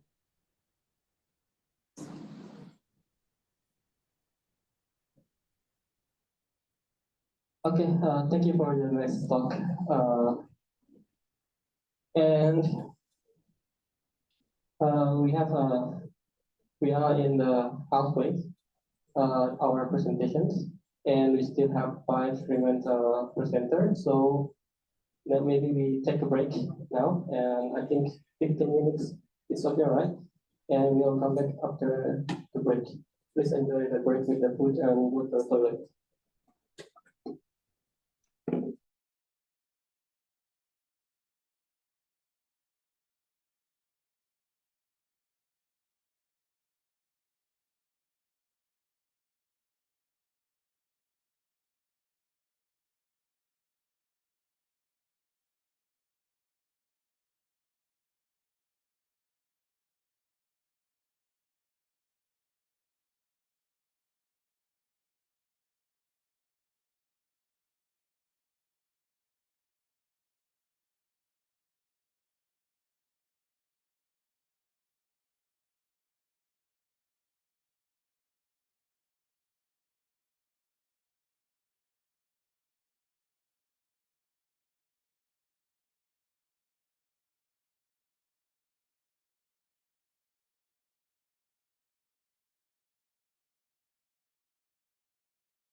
Is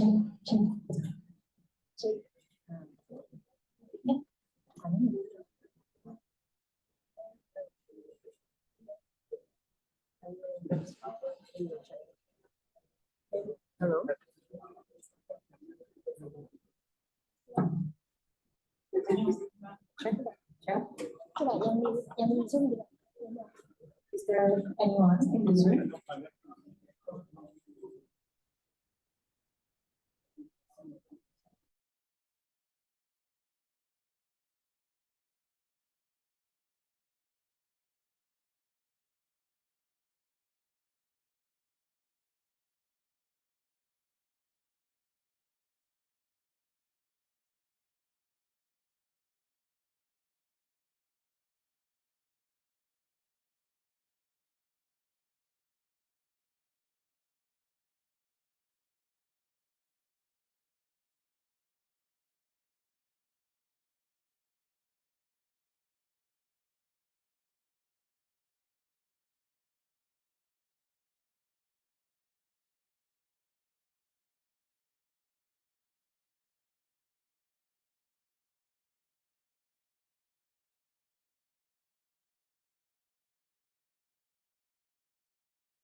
Okay, guys, we'll continue our event today, and we going to the sixth presenter. This presenter come from the PENKASTRAT University, and I think he will attend here, right? Mr. Ahmad Kosim he will present about influence of fat substitutions with rice starch on emulsion type sausage quality during freeze-thaw cycles. So please welcome to Mr. Ahmad Kosim.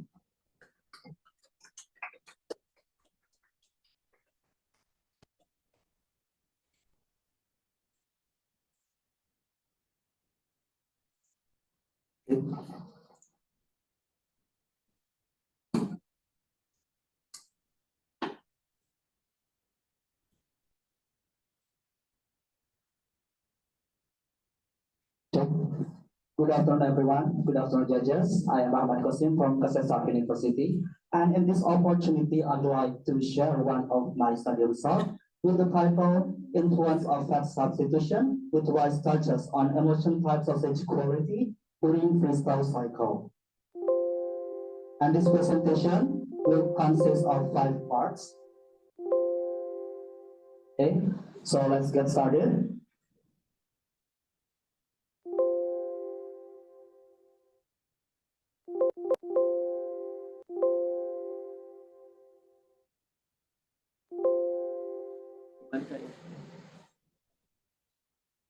Okay.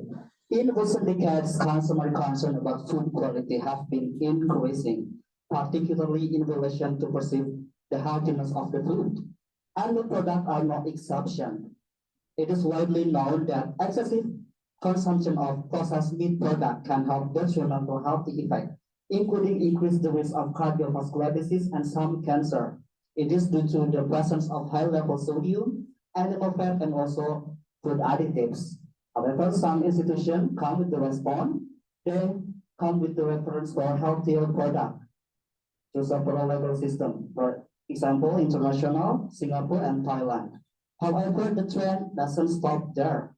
The people now are looking for the product with clean label criteria. And this demand also encouraged the researcher to develop healthier meat product through several strategies, especially for reducing fat content. However, the strategy is still facing the difficulties. The use of vegetable oils tend to change the texture and color into undesirable point, and then the use of physical technology seems financially maybe not beneficial because it will consume more power and also water. One other thing that also important to maintain the product quality is storage condition. Frozen storage, I think, is now commonly used in every kind of food because it's like we recognize as the preservation method to extend the shelf life by inhibiting enzyme and also chemical activity aligned with the microorganism growth.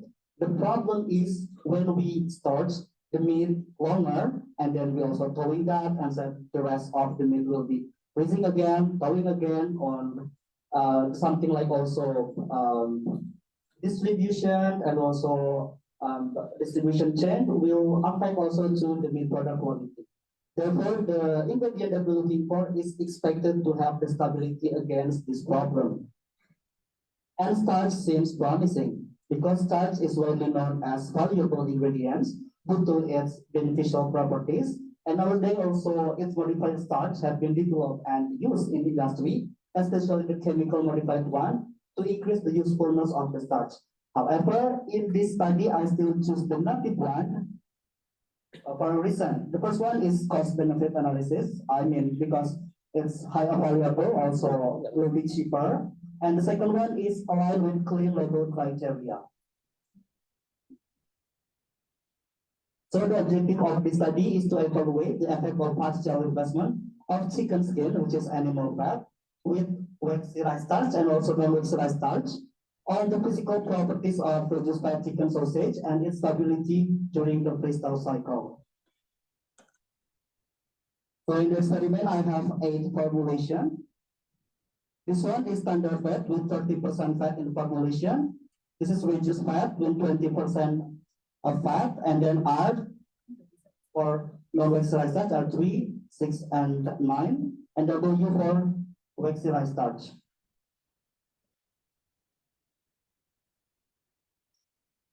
Okay, this is the preparation.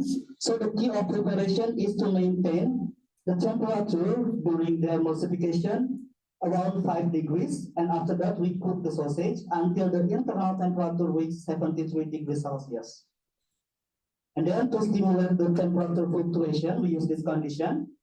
So the freezing temperature was set as at -19, and the sample were kept for 7 days, followed by the thawing process for 70 hours. And the cycle were repeated 3 times. And here the parameters we conducted: emulsion stability, cooking loss, thawing loss, color, and also texture. So now let's jump to the result. So this is the product.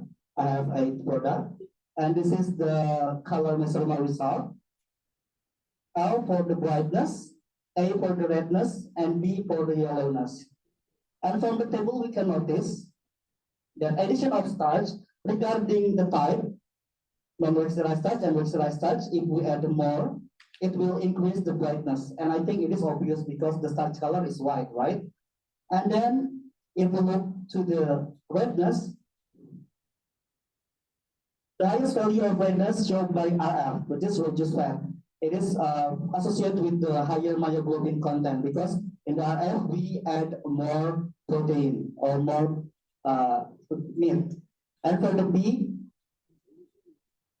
it's higher in the SF because it's full fat and also related to the color of fat, which is yellow. Let's move on to the emotional stability and cooking loss. From the emotional stability, it's represented by water release and fat release. And from the graph, we can notice that addition of starch, regardless the type and also the level, it will decrease the water release.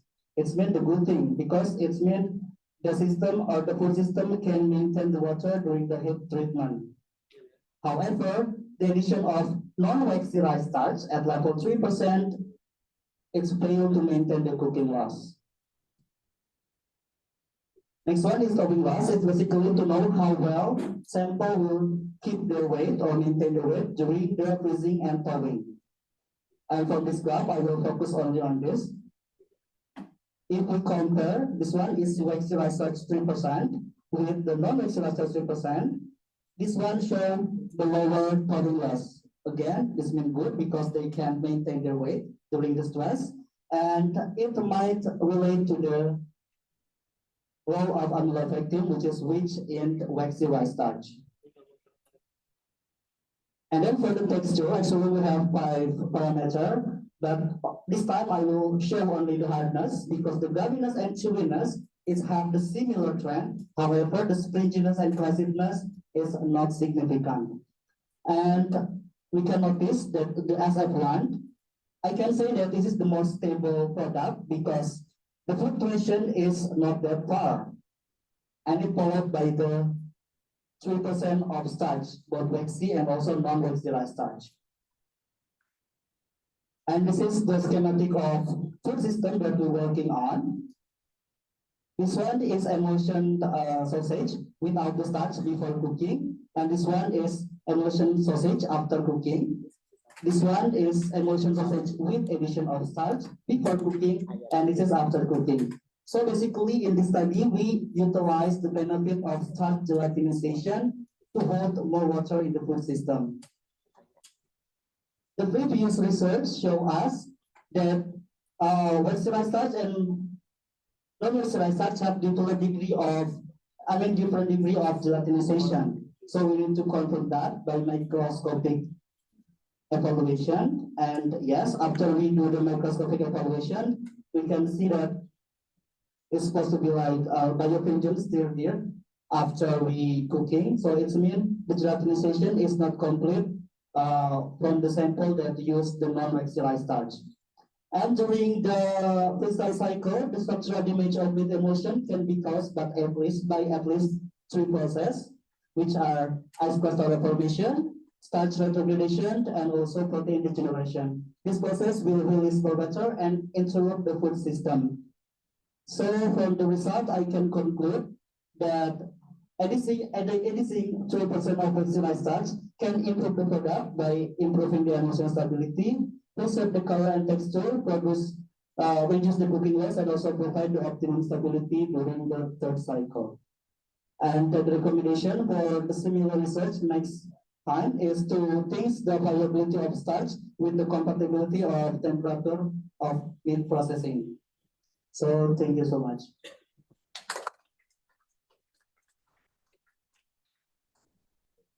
All right, thank you for the great presentation, Mr. Ahmad Kosim. So we will now move to the Q&A session. Is there any questions from the audiences regarding this presentation?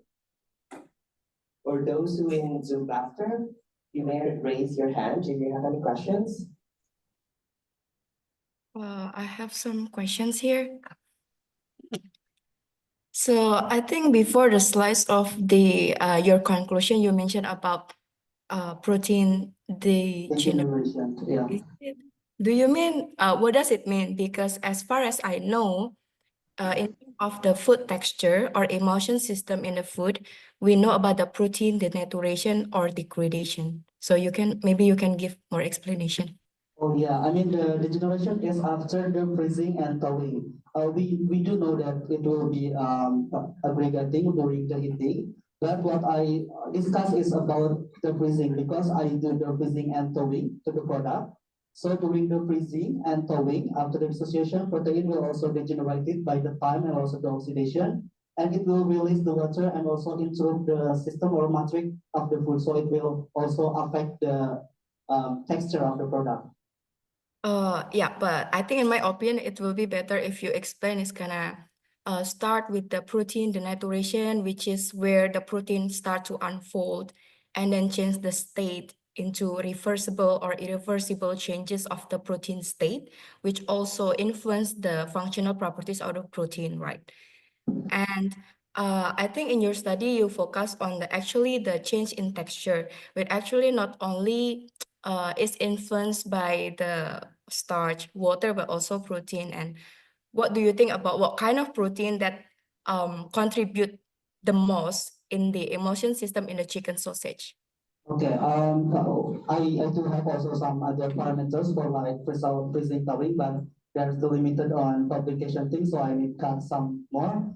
But for the protein functionality, the effect on the texture, I think it's like the myofibril and also salt-soluble protein, which is rich in the breast of chicken, and it also will affect. However, in this study, I used chicken skin, if you remember. There are also some protein in the chicken skin. So when we reduce the chicken skin or reduce the fat, it also affects the some of added protein from the chicken skin. Yeah, so it's more the protein functionality, I guess. Okay, right. So you just said is about the myofibrillar protein and then some of the water-soluble proteins, isn't it? Yeah, right. Okay, and you may also consider about the collagen in the skin from the skin as well, I think. Yes, but as my literature review, the collagen is not very helpful from the water binding in my system. So comparing to them, I will more consider to the myofibril and salt-soluble protein. Yeah, very well. Thank you. Thank you. All right, so we have one more chance for people who wants to ask question. All right, so we have one. Oh, sorry, I thought like you want to ask question. Is there any question from the audience? May I have one?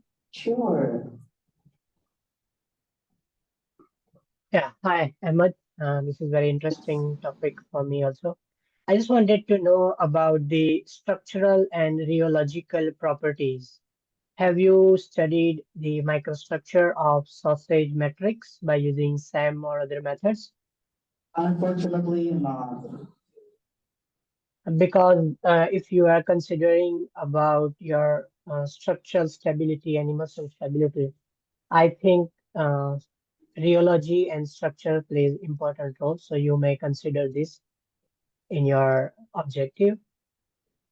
And how about the freeze and thawing cycle? Have you Yes. studied the dynamics about that? What do you mean the dynamics? Freezing and thawing cycle, because you Yeah. are storing your sausage into freezer, and Mhm. then when you cook at that time you have to thaw it. So Yeah. this is called freeze thaw cycle. So you have to study about the effect of freeze thaw cycle on your structure and stability of your sausage. Have you studied that? Yeah, for this study, we only focus on the texture and also actually color, but not included in this presentation. So yeah, I think it's very good suggestion to also analyze about that things. But for this study, we just focus on texture, color, and also the thawing was first. I think maybe on the Because third or the fourth study, we can do that. because when you freeze it and again thaw it and again you're going to freeze, so this will generate some ice crystals and it will impact on your starch structure and your emulsions, because Yeah. the ice crystals can break the emulsions.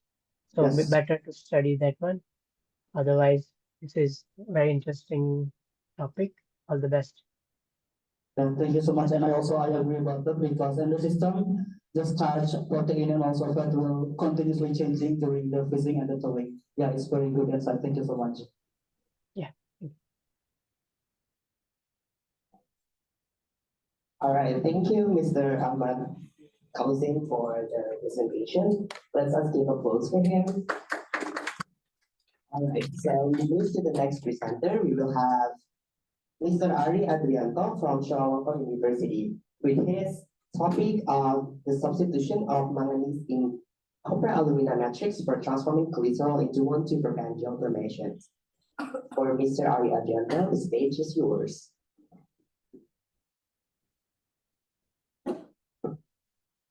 Okay, so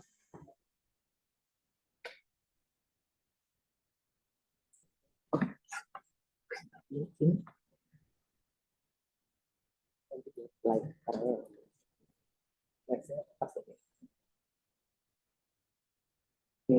so good afternoon, everyone. On this occasion, I would like to present about my project title.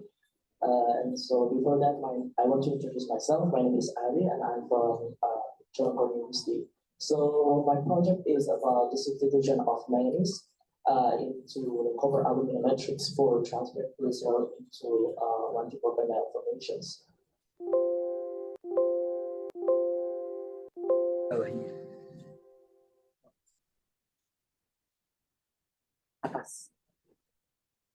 Okay. Starting from the expanding market opportunity, based on the RIF analysis 2019, the reports that the global skincare market is projected to grow from 2024 to 2025.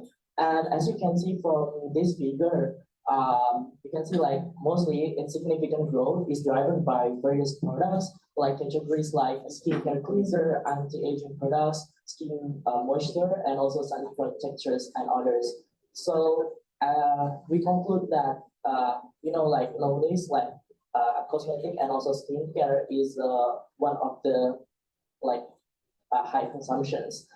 So we need to try to find innovations, especially to achieve the sustainability in the cosmetics chain through the greener production. Oh, sorry.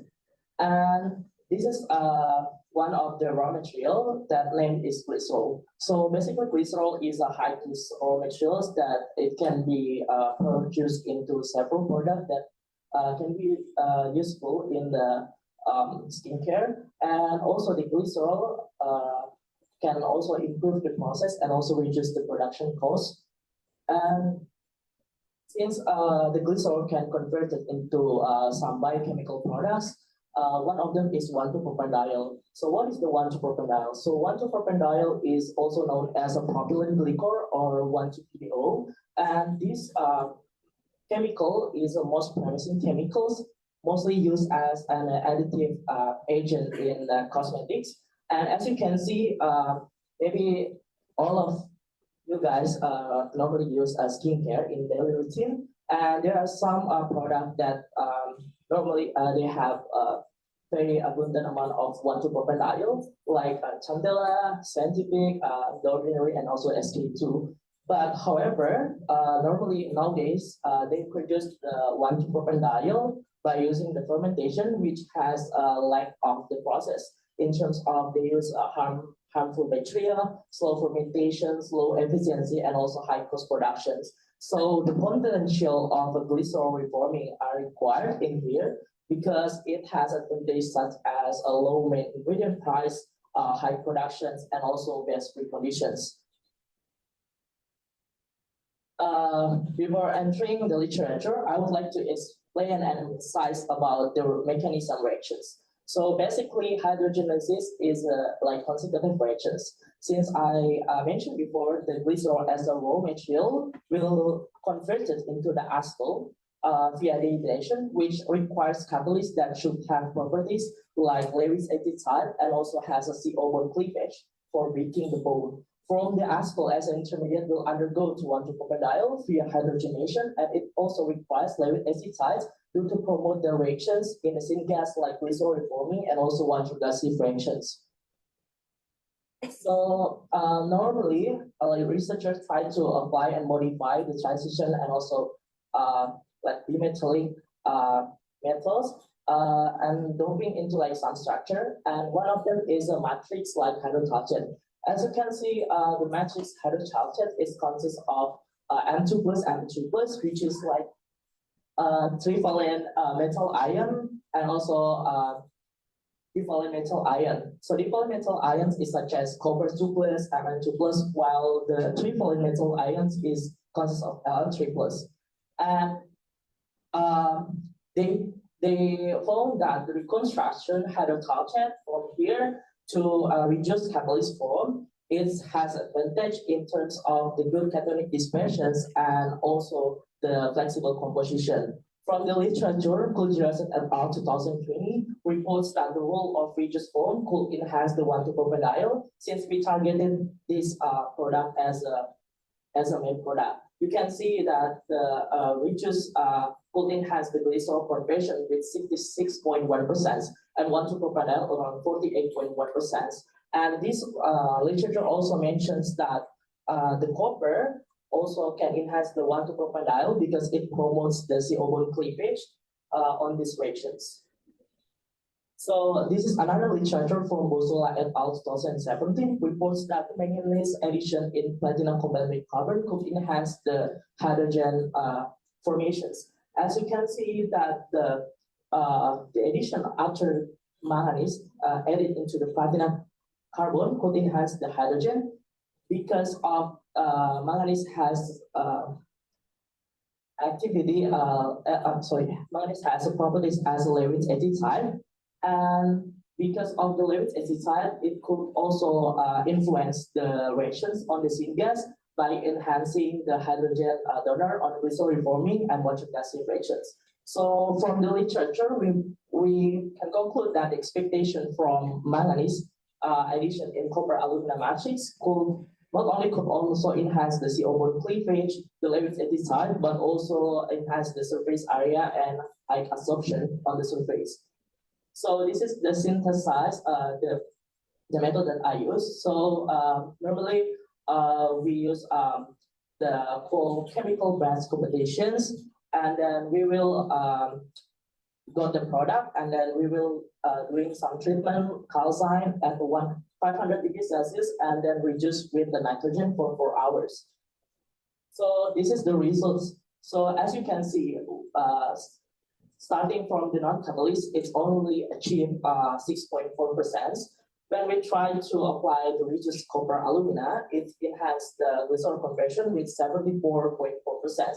After the addition of manganese, it also enhanced the glycerol conversion with 80.1% to the manganese enhance and also promote the strong acid type in terms of the TPD and N3 analysis.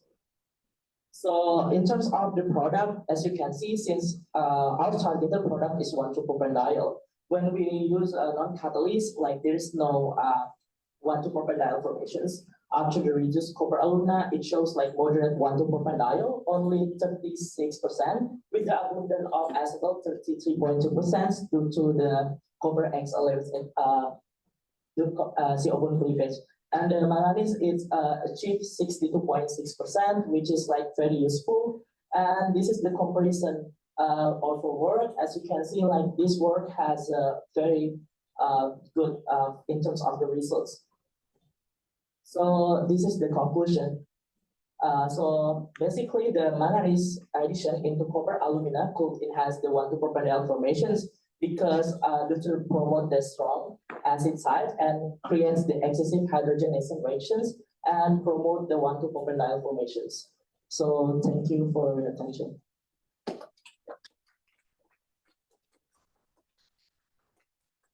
Thank you for the presentation from Mr. Ari. And it's now the time for Q&A session. Is there anyone here who wants to ask a question for him? Or those in the Zoom platform? If you have any question, you can raise your hand.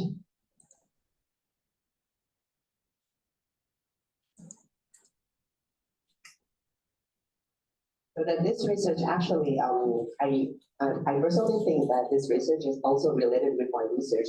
It's like you're forming the 1,2 propanediol, right? And it also can be synthesized into the acid Fi's from Rex mechanism. Like however, from the previous study of the depolymerization of the polylactide, some of them are also using 1,2 PTO as the terminating agent for depolymerizing the polylactide chain. Yeah. It's kind of actually in our research group we also develop more further products like lactic acid and protic acid, but in this case I just explained the intermediate product which is 1,2 propanediol. Well, that's such a good research. Like, have you ever published for this research so that we can read more papers? But I don't know. Actually, this work is still under investigation. So, all right. So I think all of us are looking forward for the published article so that we can read more for this. So yeah, I think we have no questions. What? All right. So is there any question from the audience here? All right. So I think maybe we don't have any questions. So okay. Thank you, Ari, for your great presentation.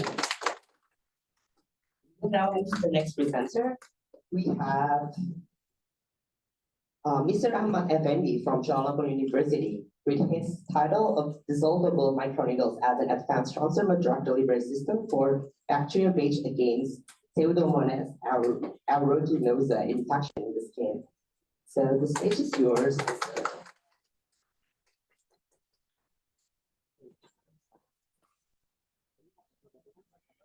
Bisa nggak? Oh, masih loading. Bisa kan Bapak itu? Next-nya yang di bawah. Tapi agak dipencet ke sini. Ke sini. Hari ini salah.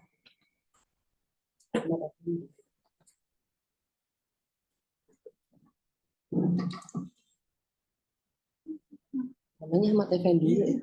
Bener nggak? Have some technical issues here. So could you please explain us a bit more briefly about how your research going on here? Just reveal some maybe. All right, so actually before that, I would like to say thank you for everyone that giving me the opportunity to share my research. Well, basically, my research is already done for now, and then during my master degree, actually, we developed some kind of microneedle technology, and our lab has also collaborated with a startup company. So we actually have the product, commercial product in the market. So like it has been commercialized already. Wow, that's nice. All right. So like we still have some technical issues here. Like maybe a lot of people here come from any different background, right? Like what is actually microneedles? I think the previous presenter has already given the kind of information. But basically, in microneedle technology nowadays, they have several kind of types. For example, if you guys you know about the dermal roller, it's basically a microneedle, but it's a kind of solid microneedles. But rather than that, we actually have like coated microneedle, hollow microneedle, and dissolving microneedle. But nowadays, dissolving microneedle has gained more interest. Like it will be dissolved into our body. Wow. So is it safe? Yes, I bet it's safe, you know. So like in your lab, there must be like very hygiene, and also like you need to wear like some kind of protective costume. Yeah, something like that. All right. How was it? Okay, we still have some technical issues, so. All right. Coba calling Faisal. Faisal. Is he in the room now? Or not? Okay, so maybe we can move to the next presenter, which is will be presenting online for Mr. Muhammad Faisal from Prince Songkla University. Are you ready? Are you ready to present, Mr.? Yeah, I will try. Right. Thank you.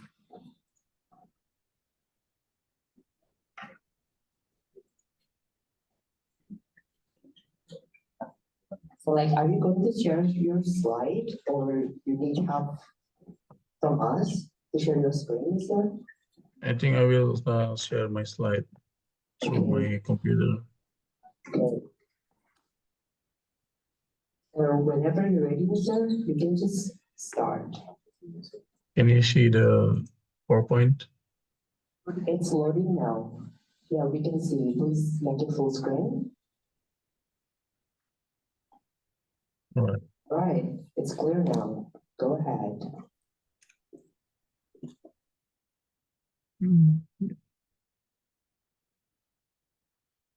Okay, good afternoon, everyone. My name is Faisal from Prince of Songkla University. I will give you some talks with my research, which is titled Unraveling Phenolphthalein Protein Target and its Potency as an Anti-Cancer Candidate for breast and ovarian cancer cells.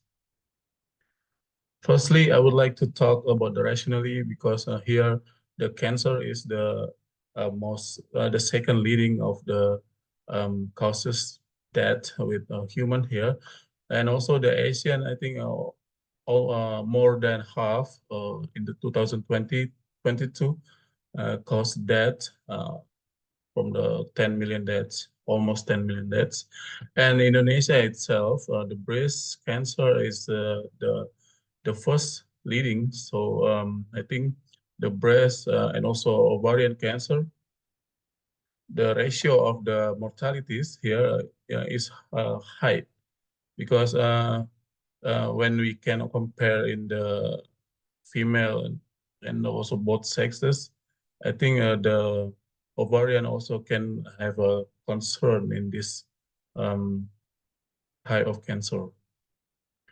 So commonly use of the therapy is the chemotherapy, but the chemotherapy can have some problem here because the chemotherapy only kill the sensitive cells, but the survival cells turn into the resistant here, turn to resistant chemotherapy. And moreover, the unspecific target of the chemotherapy could lead the destruct the normal cells, such as the hair cell and also skin, and it can lead to the side effects. We offer the natural compound as an alternative solution here. The name is the phenolphthalein. This one is the phenolphthalein structure, which is classified as the sesquiterpene lactone. Previously, this compound contained in several plants, especially in our extract from the Gymnotium extensum leaves. So we have successfully isolated with the 90% of the purification of this compound. And how about the anti-cancer effect of the phenolphthalein here? So talk about the previously 5 years, 5 latest research. They in this paper, in this studies, the phenolphthalein could lead to the how to say potentially of the candidate of the cancer, such as liver cancer and also colon cancer, and also the gastric cancer, and also they have like they also do the pathway molecular pathway here, such as FAT, PI3K, AKT-mTOR, and MAP kinase, and also all of the NF-kappa B. So mostly they studied about the MAP kinase. So here we like to see the potential protein target of this compound, and also the anti-cancer mechanisms which related to the potential protein target that we have been studied. So I would like to briefly talking about the objectives. Here I would like to talk the computational studies in this topic, and also the in vitro studies here to find the whether this compound can be a potential candidate of the breast and ovarian cancer cells chemotherapy. So for the firstly, I've been studied for the computational study using molecular docking here for the 106 target protein structure. And here, as you can see, the phenolphthalein structure and all the 106 protein target have been prepared, and also using the grid size, using the protocol of the docking, and analyzing the binding affinity and binding pose. So for this one, I would like to tell you the category that have been used for this study. Firstly, the step 1, the molecular docking in whole protein structure. So the docking will be done in the whole protein structure, and we have done with this category to narrowing the amount of the protein target that we selected. So for the step 2, we did it in the molecular docking in specific binding site, and also after that we use the binding score, and also selected only top 5 for the selected target. And this the lowest predicted docking score and the potential binding pose was selected for the MD simulation of the further analysis. So here for the results of the protein target screening, we got the 5 potential target proteins of this compound. The first one is the heat shock protein 90 alpha, which are categorized as the pro-survival and anti-apoptotic molecules. And as you can see in the figure here, the phenolphthalein could bind to the ATP binding site, because the functional of this protein actually is for activating or fixing the client proteins that including to the pro-survival and anti-apoptotic molecules. So I think this can be a potential target for this compound. Comparing with the reference ligand PUH54, also it can also bind to the ATP binding site. So I think the phenolphthalein could be a candidate for the heat shock protein 90 alpha with this methodology. So we are further to the in vitro study. But before this, I would like to show you the molecular dynamic simulation to see how the phenolphthalein can affect the complex stability and also the residual fluctuation and also the energy of the complex after we simulate it. So this one is the methodology of the MD simulation. We using the solvation to get the environment as we know in the in vitro. So we would like to mimic the system. And for the after we simulate with the 100 nanoseconds, after using the NVT and NPT protocols, we use the output of the NPT here to find the RMSD, RMSF, MMGBSA, and MMPBSA. So for the results here, phenolphthalein, as you can see, it can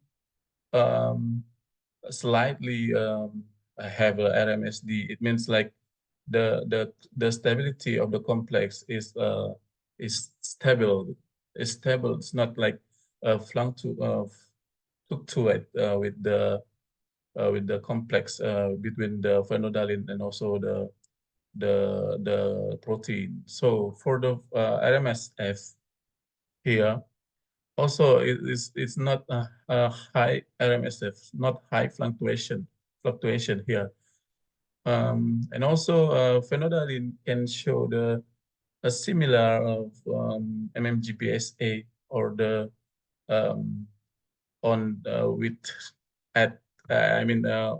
with the PUH54. So you can see here it can have a similar MMGBSA and MPBSA. So after we know that the heat shock protein 90 alpha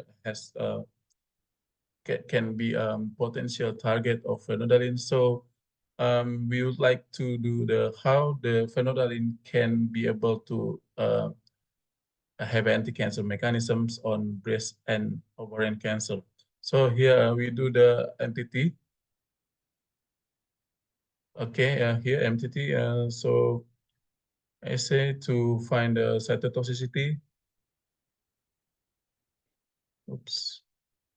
So the cytotoxicity results here show the less IC50. It means the compound is toxic. Oops. Okay, this one. And for the cell cycle, I say showed to confirm whether phenolphthalein able to arrest cell cycle. So this one is actually the G2 per M and S phase is the cell cycle arrest with this phenolphthalein. So time's up for the presentation. Okay, thank you for your nice presentation. So we will have now a Q&A session. So is there anyone who would like to ask questions for Mr. Muhammad Faisal?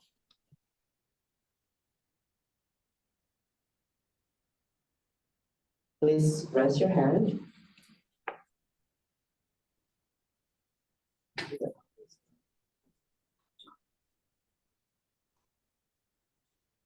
I have one question here. Yep. So I don't know whether this research is still ongoing or not. So do you have any idea whether you will run the in vivo studies or not? Okay, actually now we have studied about the Western blot analysis to validate whether this compound can reduce the expression of our target heat shock protein 90 alpha. But honestly, I would like to have a plan with the in vivo. But for now, currently we just doing the Western blot analysis to validate that one. And then I have this kind of following question. So if you plan to do the in vivo, what kind of subject that you plan to use? Is it going to be rats or Any? Yeah, maybe rats that induced by the nitrosamethyllurea for getting the rats getting, how to say, breast mammary cancer. And also you can use the DMBH for induce that breast cancer. Okay, clear. Thank you. Welcome. Well, thank you for the first questions. Are there anyone who wants to ask question? One last question is from the audience, please. All right, we have one question on side here. Okay, thank you for your presentation. It's quite interesting. I just want to ask, my name is Adam. When you use the MDA and the cell line to model the breast cancer, why you don't choose the other type of cell line to model the breast cancer? Thank you. Could you please repeat it again because I cannot get it. Okay, I just want to ask why you choose that type of cell line to model like this. Okay. Why you choose the type of cell line to model the cancer, especially for the breast cancer, as we know that breast cancer have a lot of type of cell lines and have a lot of type of differences in cell line. What is the main reason we choose MDA cell line, breast cancer cell line? Okay, thank you for the question. This is the interesting question from you. But here, I know that the breast cancer cell line have a lot of the subtypes. This MDMB231 that we use is the triple negative breast cancer, which has no any receptors, hormone receptors, and also HER2 is not highly expression, but this kind of the protein, this kind of cell lines, it can have a mutation in p53. In previously, we have done with the cytotoxicity test with the MCF7, which has a best prognosis, which has looks like is the non, how to say, it's not, it's good prognosis means like it can be cured by the only the hormone drugs like fulvestrant or something like that, and this type of cancer cells didn't give any response to this phenolphthalein in our study. So we did for the this type of the like MDMB231 because in cytotoxicity assay we can know the half maximum inhibitory concentration. So that's why here we selected this cancer cell lines. And for the ovarian cancer 82780, this one is the non-treated or non-chemotherapeutical patient, from the patient that never have any chemotherapy. So I think this one is the weakest cell lines of the ovarian cancer. So this one, because this one is our study, our preliminary study, so we don't know whether this compound that we already isolate from the gymnanthemum extensum leaves, it can kill that cancer cell. So I think this reason is from the cytotoxicity assay. Okay. All right. Did you get it? Mr. Adam, is there any response from this answer? You just asked if it's okay. Are you okay with the answer? Yeah, it's enough. All right, thank you. Thank you, Mr. Muhammad Faisal, for your presentation. So all right. I just got notice from the committee that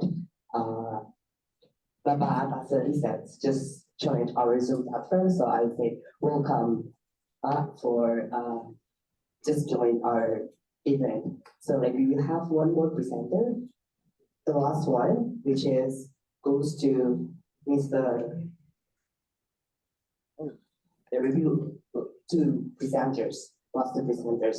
So the next presenter will be Mr. Ahmad Effendi from Chulalongkorn University. Thank you.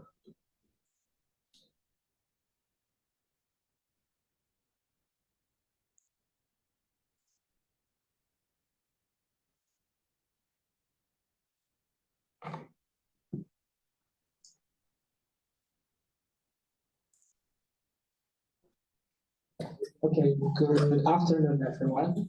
I think I already introduced a little bit about my research. So here I'm gonna share you a little bit related to my master degree project entitled Detachable Dissolvable Microneedle as an Advanced Transdermal Drug Delivery for Bacteriophage against Pseudomonas aeruginosa in the skin infections.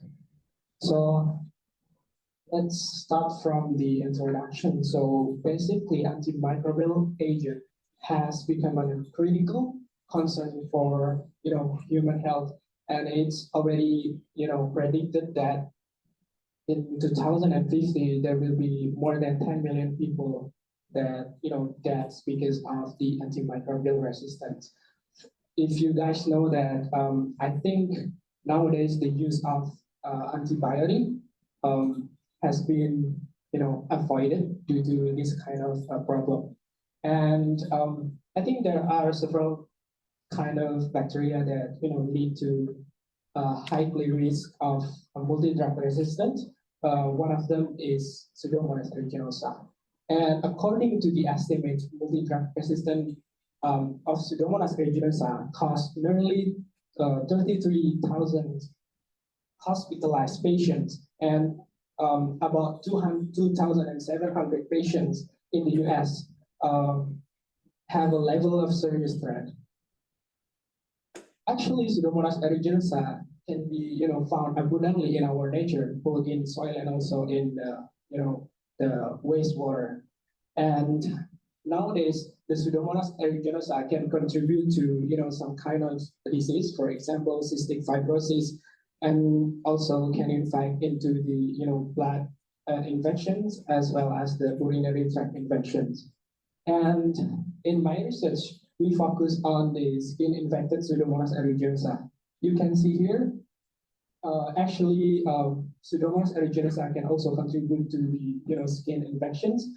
Although there are also some other bacteria that also contributing to the wounds, for example. We will focus on the Pseudomonas aeruginosa itself.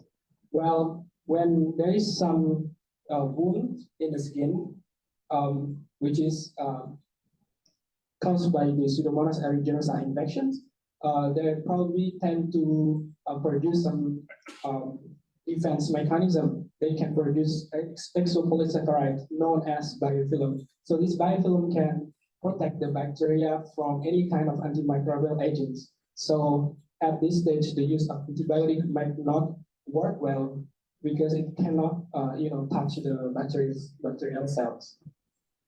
So we need an alternative way in order to tackle this problem.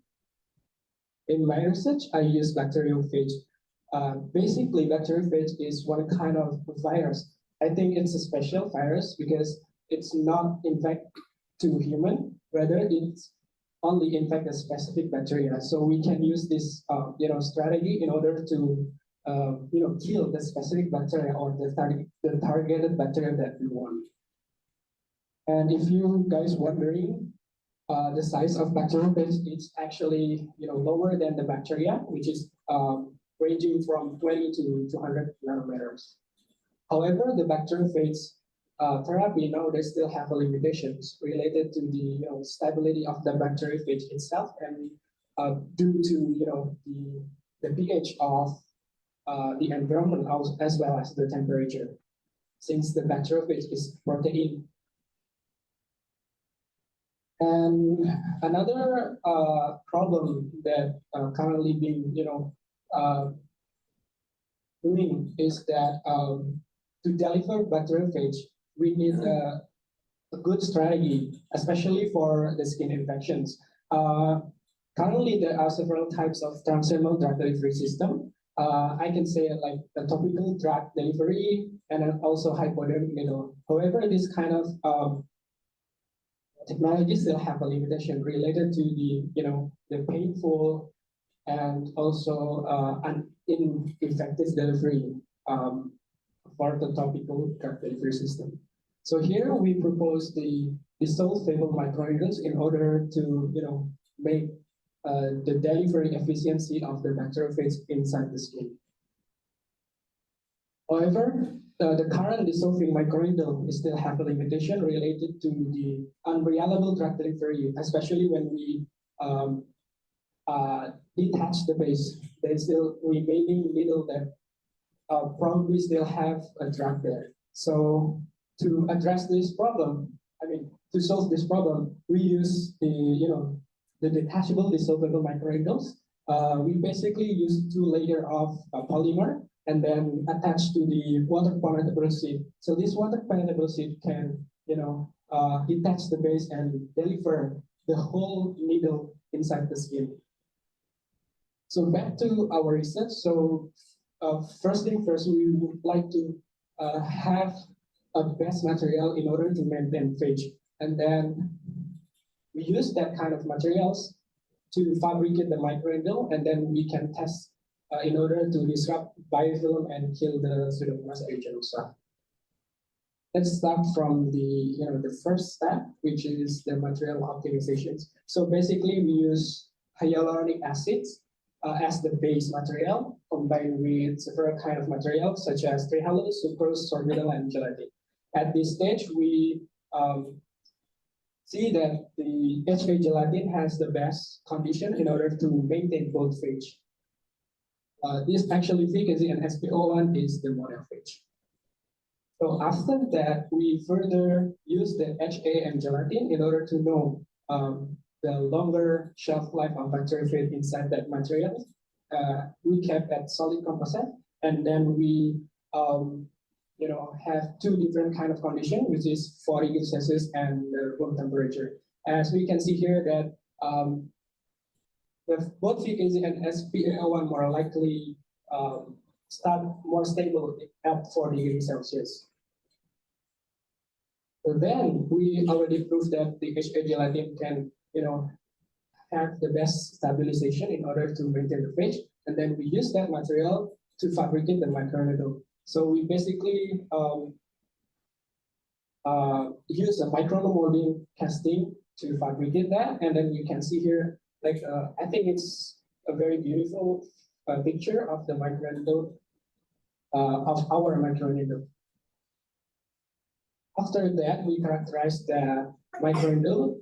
The first is we apply on the porcine skin, but at this stage we also add the red dye in order to have a better visualization when it's applied on the porcine skin.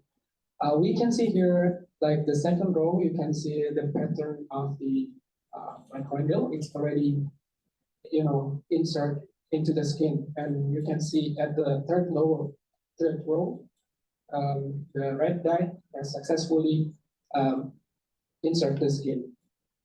So then we characterize the mechanical properties using a compression test, and we can see that our microneedle has very high force needed to bring bend the needle, whereas the normal force needed to penetrate the microneedle is only around 20 to 40 Newton.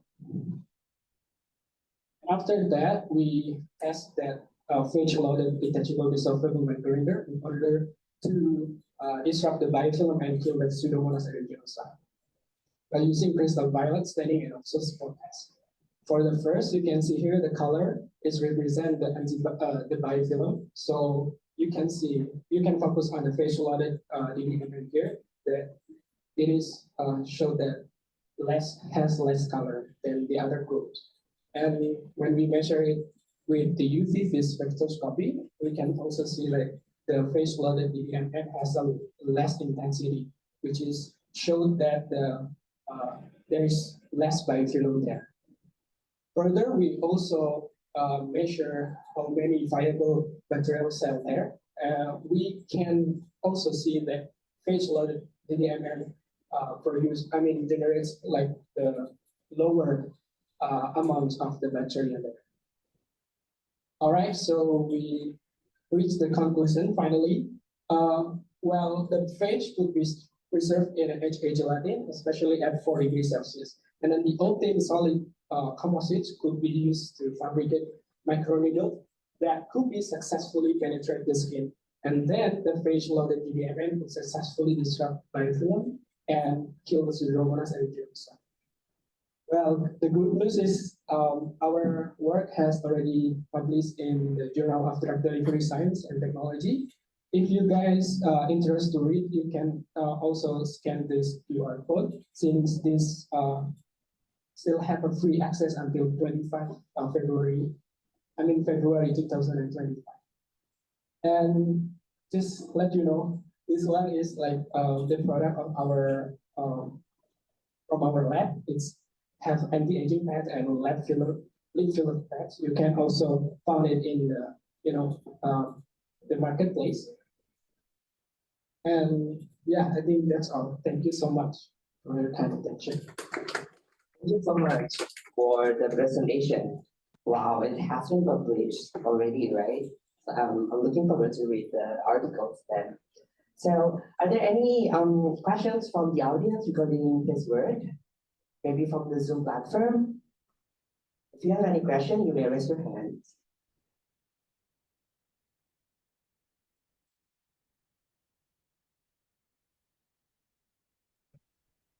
May I have the question?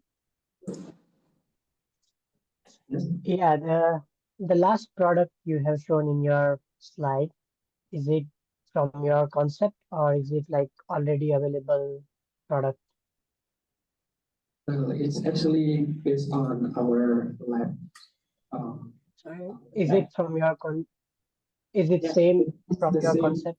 concept as mine. They only use different kind of material based on the application itself. So you are also going to like use your technology to develop that type of product, is it? Yes, hopefully in the future. Okay. So have you ever like encountered any clinical or regulatory standards regarding exothermal drugs? Well, since our labs the only focus on the cosmetic, this is the first thing project that they use the the drug kind of things. So we didn't have still don't have much information related to the regulation itself. Okay, and in your research you have used porcine skin, is it? Yes. Yeah, so are you going to try anything in the future for human skin? Definitely. I think maybe in the future, I think we can test it in the animal first. After that, we can evaluate from that. So do you think this system with hyaluronic acid and gelatin and you prepare the microneedles are sufficient to penetrate into human skin compared to the porcine one? Yeah, I think there will be a bit different because some people might have a different kind of characteristic in the skin. So, but I think by using porcine skin, we can see that the microneedle can penetrate the skin. But I think it also have another evaluation in the future, especially for human use. Okay. Yeah, all the best. Thank you. All right. I think we have no more time for the second question, so yeah. All right. So the last presenter will be presenting from online.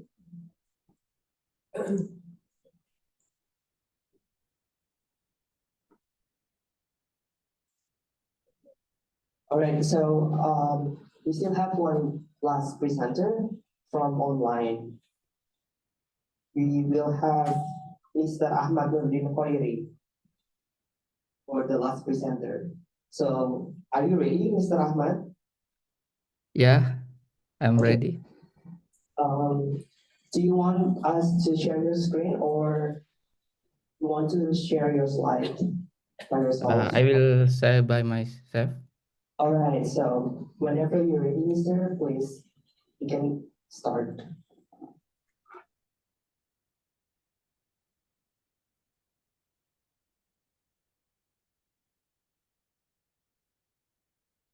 Okay, do you see my screen?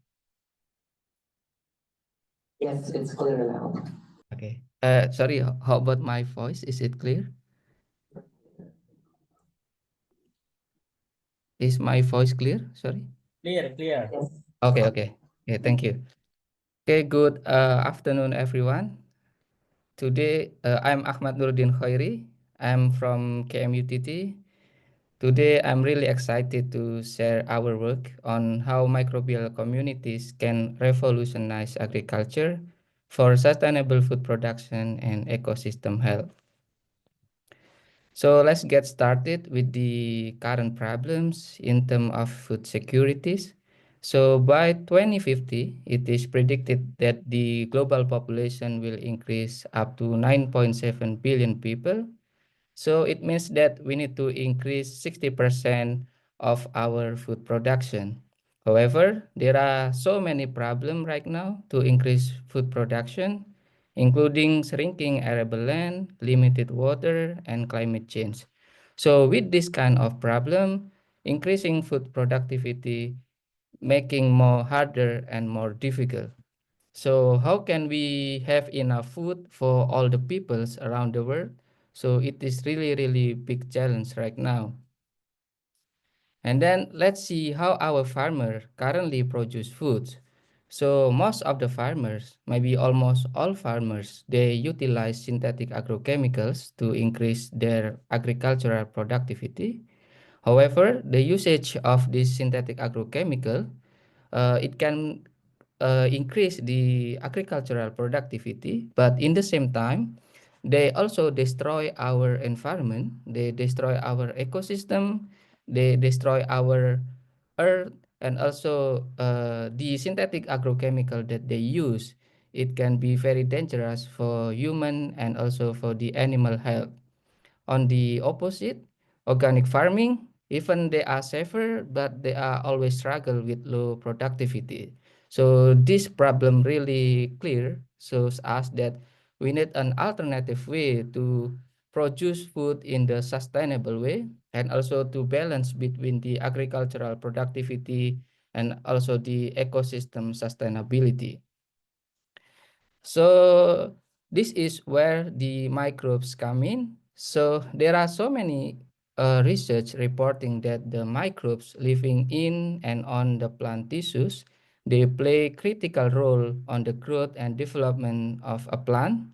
And then when we can use these microbes and then we replace the usage of the synthetic agrochemical, then by doing this practice, it can help us to achieve One Health concepts, including healthy diets, healthy animals, healthy humans, healthy soil, and healthy plants. And also by doing this practice, it can contribute to several SDGs, including SDG 2 for zero hunger, SDG 3, egg, and so on. But the question are, how can we use this microbe effectively? Which microbe do we need to use? And where can we get this microbe? Then here are the objective of my project. So we try to balance the agricultural sustainability and the ecosystem health by proposing the usage of host preferential microbes. And here in this project, we use sugarcane as a plant model to develop this microbial framework. And then in this project, we divide it into 3 phases. The first is performing comparative study to compare the conventional farming that utilize a lot of synthetic agrochemical compared with organic farming without synthetic agrochemicals. And then we did the co-evolution experiment. So in this experiment, we let the sugarcane to naturally select the microbes that they like and also the microbe that they need. And then in the third phase, we use advanced bioinformatic techniques and system biology to design synthetic microbial communities that can be applied as biofertilizers. And then here is the result from the first phase. So when we compare between the organic and conventional farming, we found that in the organic farming, there are so many beneficial microbes that can promote the growth of sugarcane. And also we noticed that there are several microbes that are beneficial for improving soil health. And also we found one microbe enriched in the organic farming, they are beneficial to human health.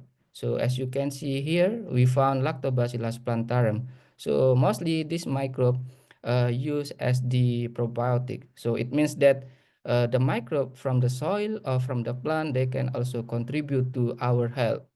In the opposite, when we check the microbe in the conventional farming that utilize the synthetic agrochemical, there are so many harmful microbes there. And we also found that several pathogenic microbes enriched in the conventional farming. So this result clearly tell us that don't do conventional farming, and then let's move toward the organic farming in order to improve our ecosystem health.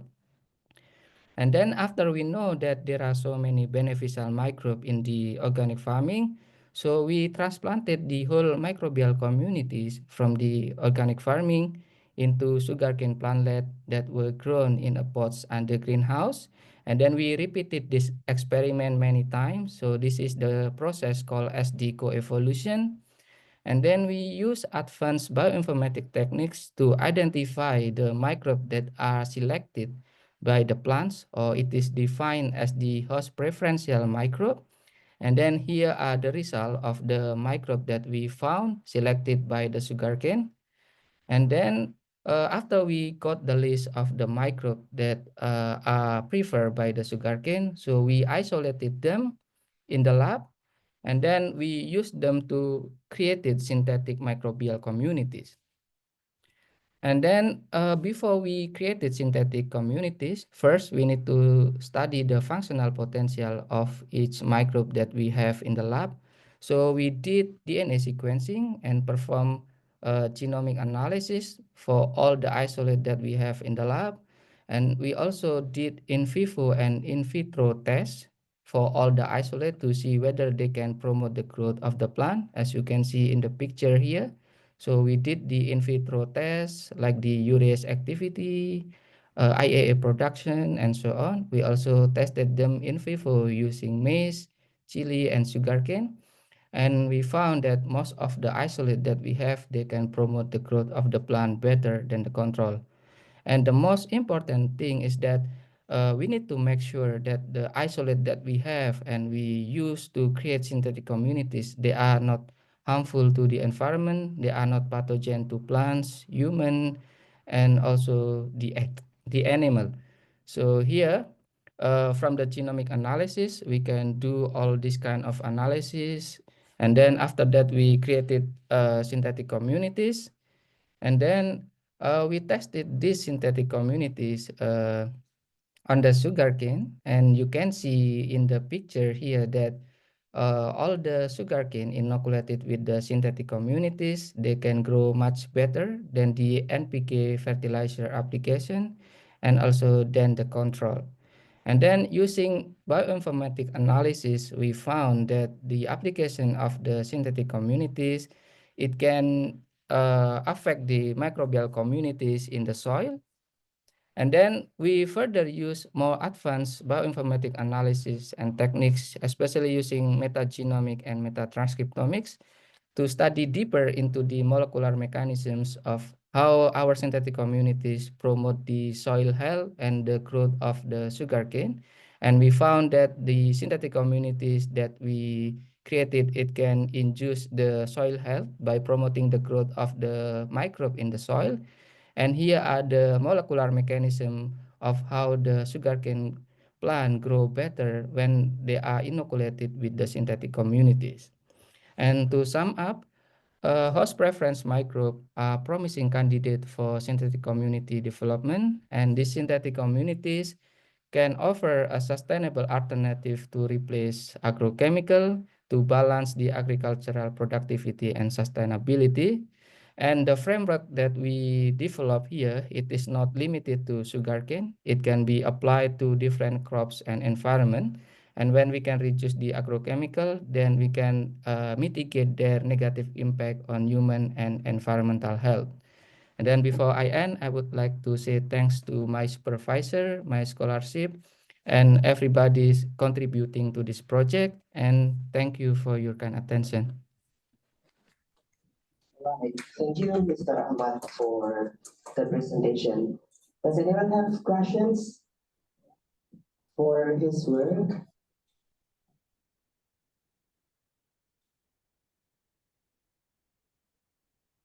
Yeah, may I have one? Yes. Yes, please. Yeah.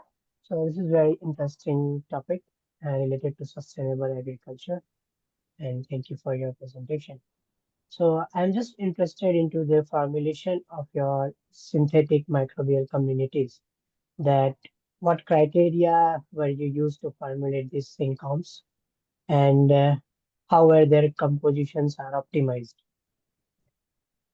Okay, so thank you for your interesting question. So because I have very limited times to present, so actually there are so many work that we need to do to design the synthetic communities.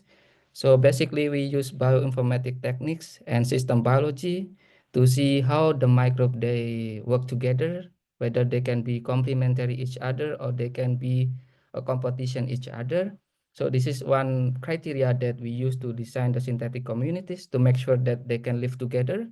And also the criteria that they have the traits that we need to promote the growth of the plant. And also we need to make sure that they are not harmful to human and environment. So these three are the most criteria that we use to design the synthetic communities. And yeah, did you test your syncoms under any different environmental conditions, like different temperature, different pH of the soil, or the soil type, because it will ensure its sustainability and adaptability. So have you performed that? So it will be the next phase. So yeah, Oh, it will be the phase 4 that we try to apply this syncom and test in the field scale. So yeah, it okay. will be done in the next stage. Okay. And one more thing, like I have one doubt. You have used metagenomic analysis, right? Yep. Yeah. So is there any outcomes you have or you got which is like related to unintended enrichment of your rhizosphere, or you found any undesirable microbes in the rhizosphere during your metagenomic analysis? Yep. So basically, when I use metagenomics, I can see the overall community structure. And that is why also I need to check the community structure after I apply the synthetic communities to make sure that they are not inducing the microbe that we don't like, right? So I don't want to have the negative microbe after I apply my synthetic communities.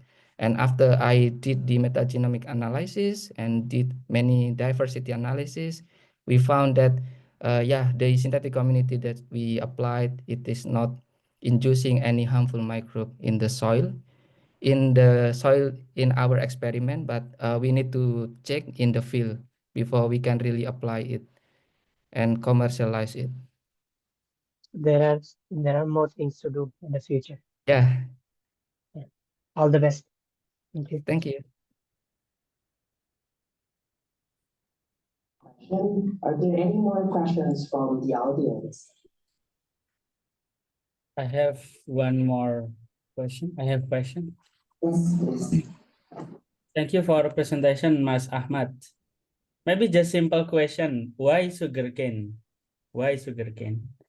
Okay, so actually this is just plant model, and because our lab we got a granting from the government, from the Thai government, and it is about sugarcane. So actually this is just a plant model, and also actually sugarcane is also one of the most economic plants in Thailand, because Thailand also the second most exporter in the world in terms of the sugar production. But this kind of framework is not limited to sugarcane, and it can be applied to rice, maize, and any other types of plant. So yeah, Okay, thank you and wish you all the best. thank you very much. Right.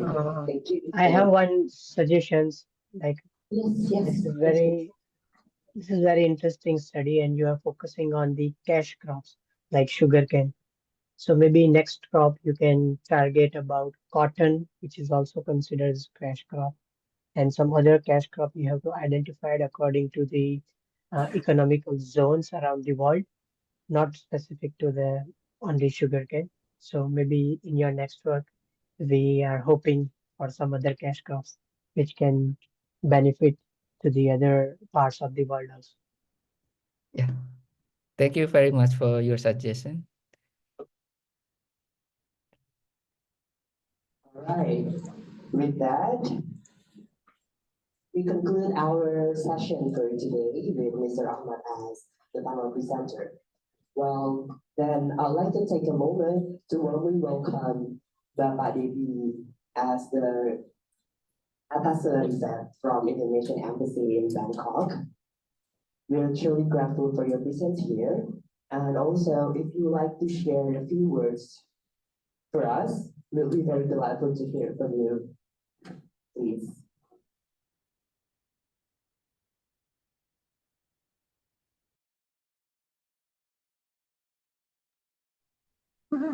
Baik, kami ucapkan monggo Bapak. Okay. Hello, everyone. Good afternoon, everyone. Good afternoon. Especially to Indonesian students, of whom I am very proud. I apologize for not being able to attend the event, as I had an urgent task that I could not leave. Okay, first of all, let us give thanks to Allah Subhanahu wa Ta'ala, who still give us the opportunity to enjoy life, enjoy study in Thailand comfortably. I would like to thank you for the opportunity to express my high appreciation for PERMITHA, performance in organizing this academic activity. I would like to thank you for this event. Although this is first time, in Thailand, in Bangkok, the interest of student is quite high. So I believe this activity is very worthy of continuing and improving in the future. I believe that this activity still has many shortcomings, but with the great enthusiasm of all students in Thailand, we can jointly improve these various shortcomings.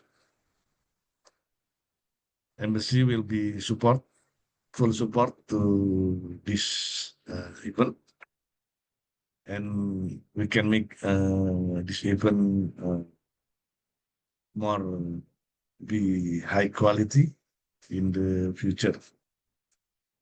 Okay, once again, I congratulate all the committee members who have worked hard to organize this event smoothly and successfully. All the best. Thank you very much.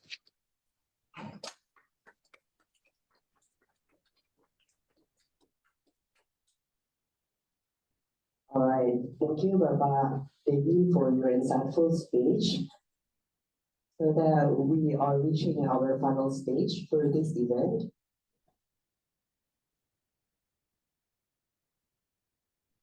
Oh, we will have like a group picture for today. So I'd like to invite everyone to in the Zoom to open the camera, and also the participants here to come forward to take a picture, please.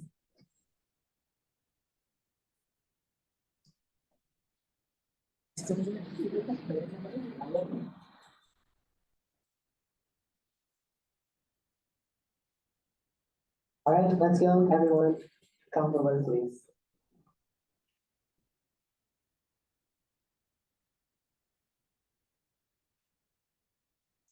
And also, I'd like to remind everyone also that we will have an awarding event in the Indonesian Embassy. It's precisely on 18 January 2025, which is next year. Next month. All right, please everyone come forward.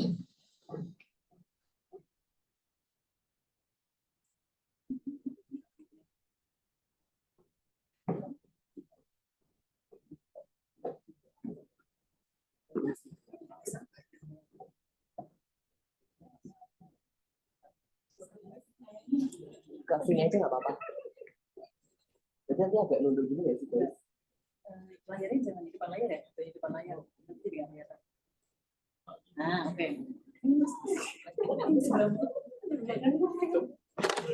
Dua lapis sama dua lapis. Dua lapis soal. Dua.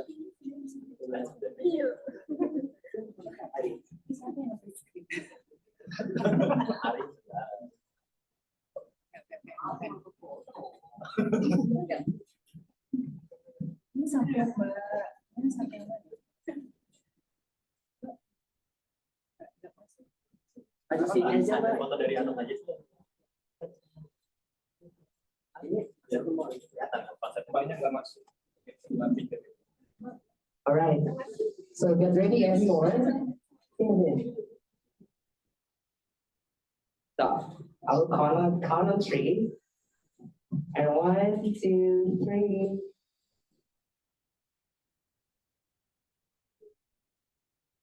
One, two, three.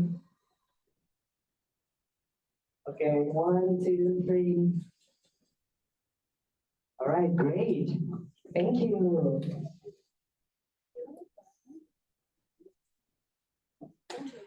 So with that, we officially close our event for today.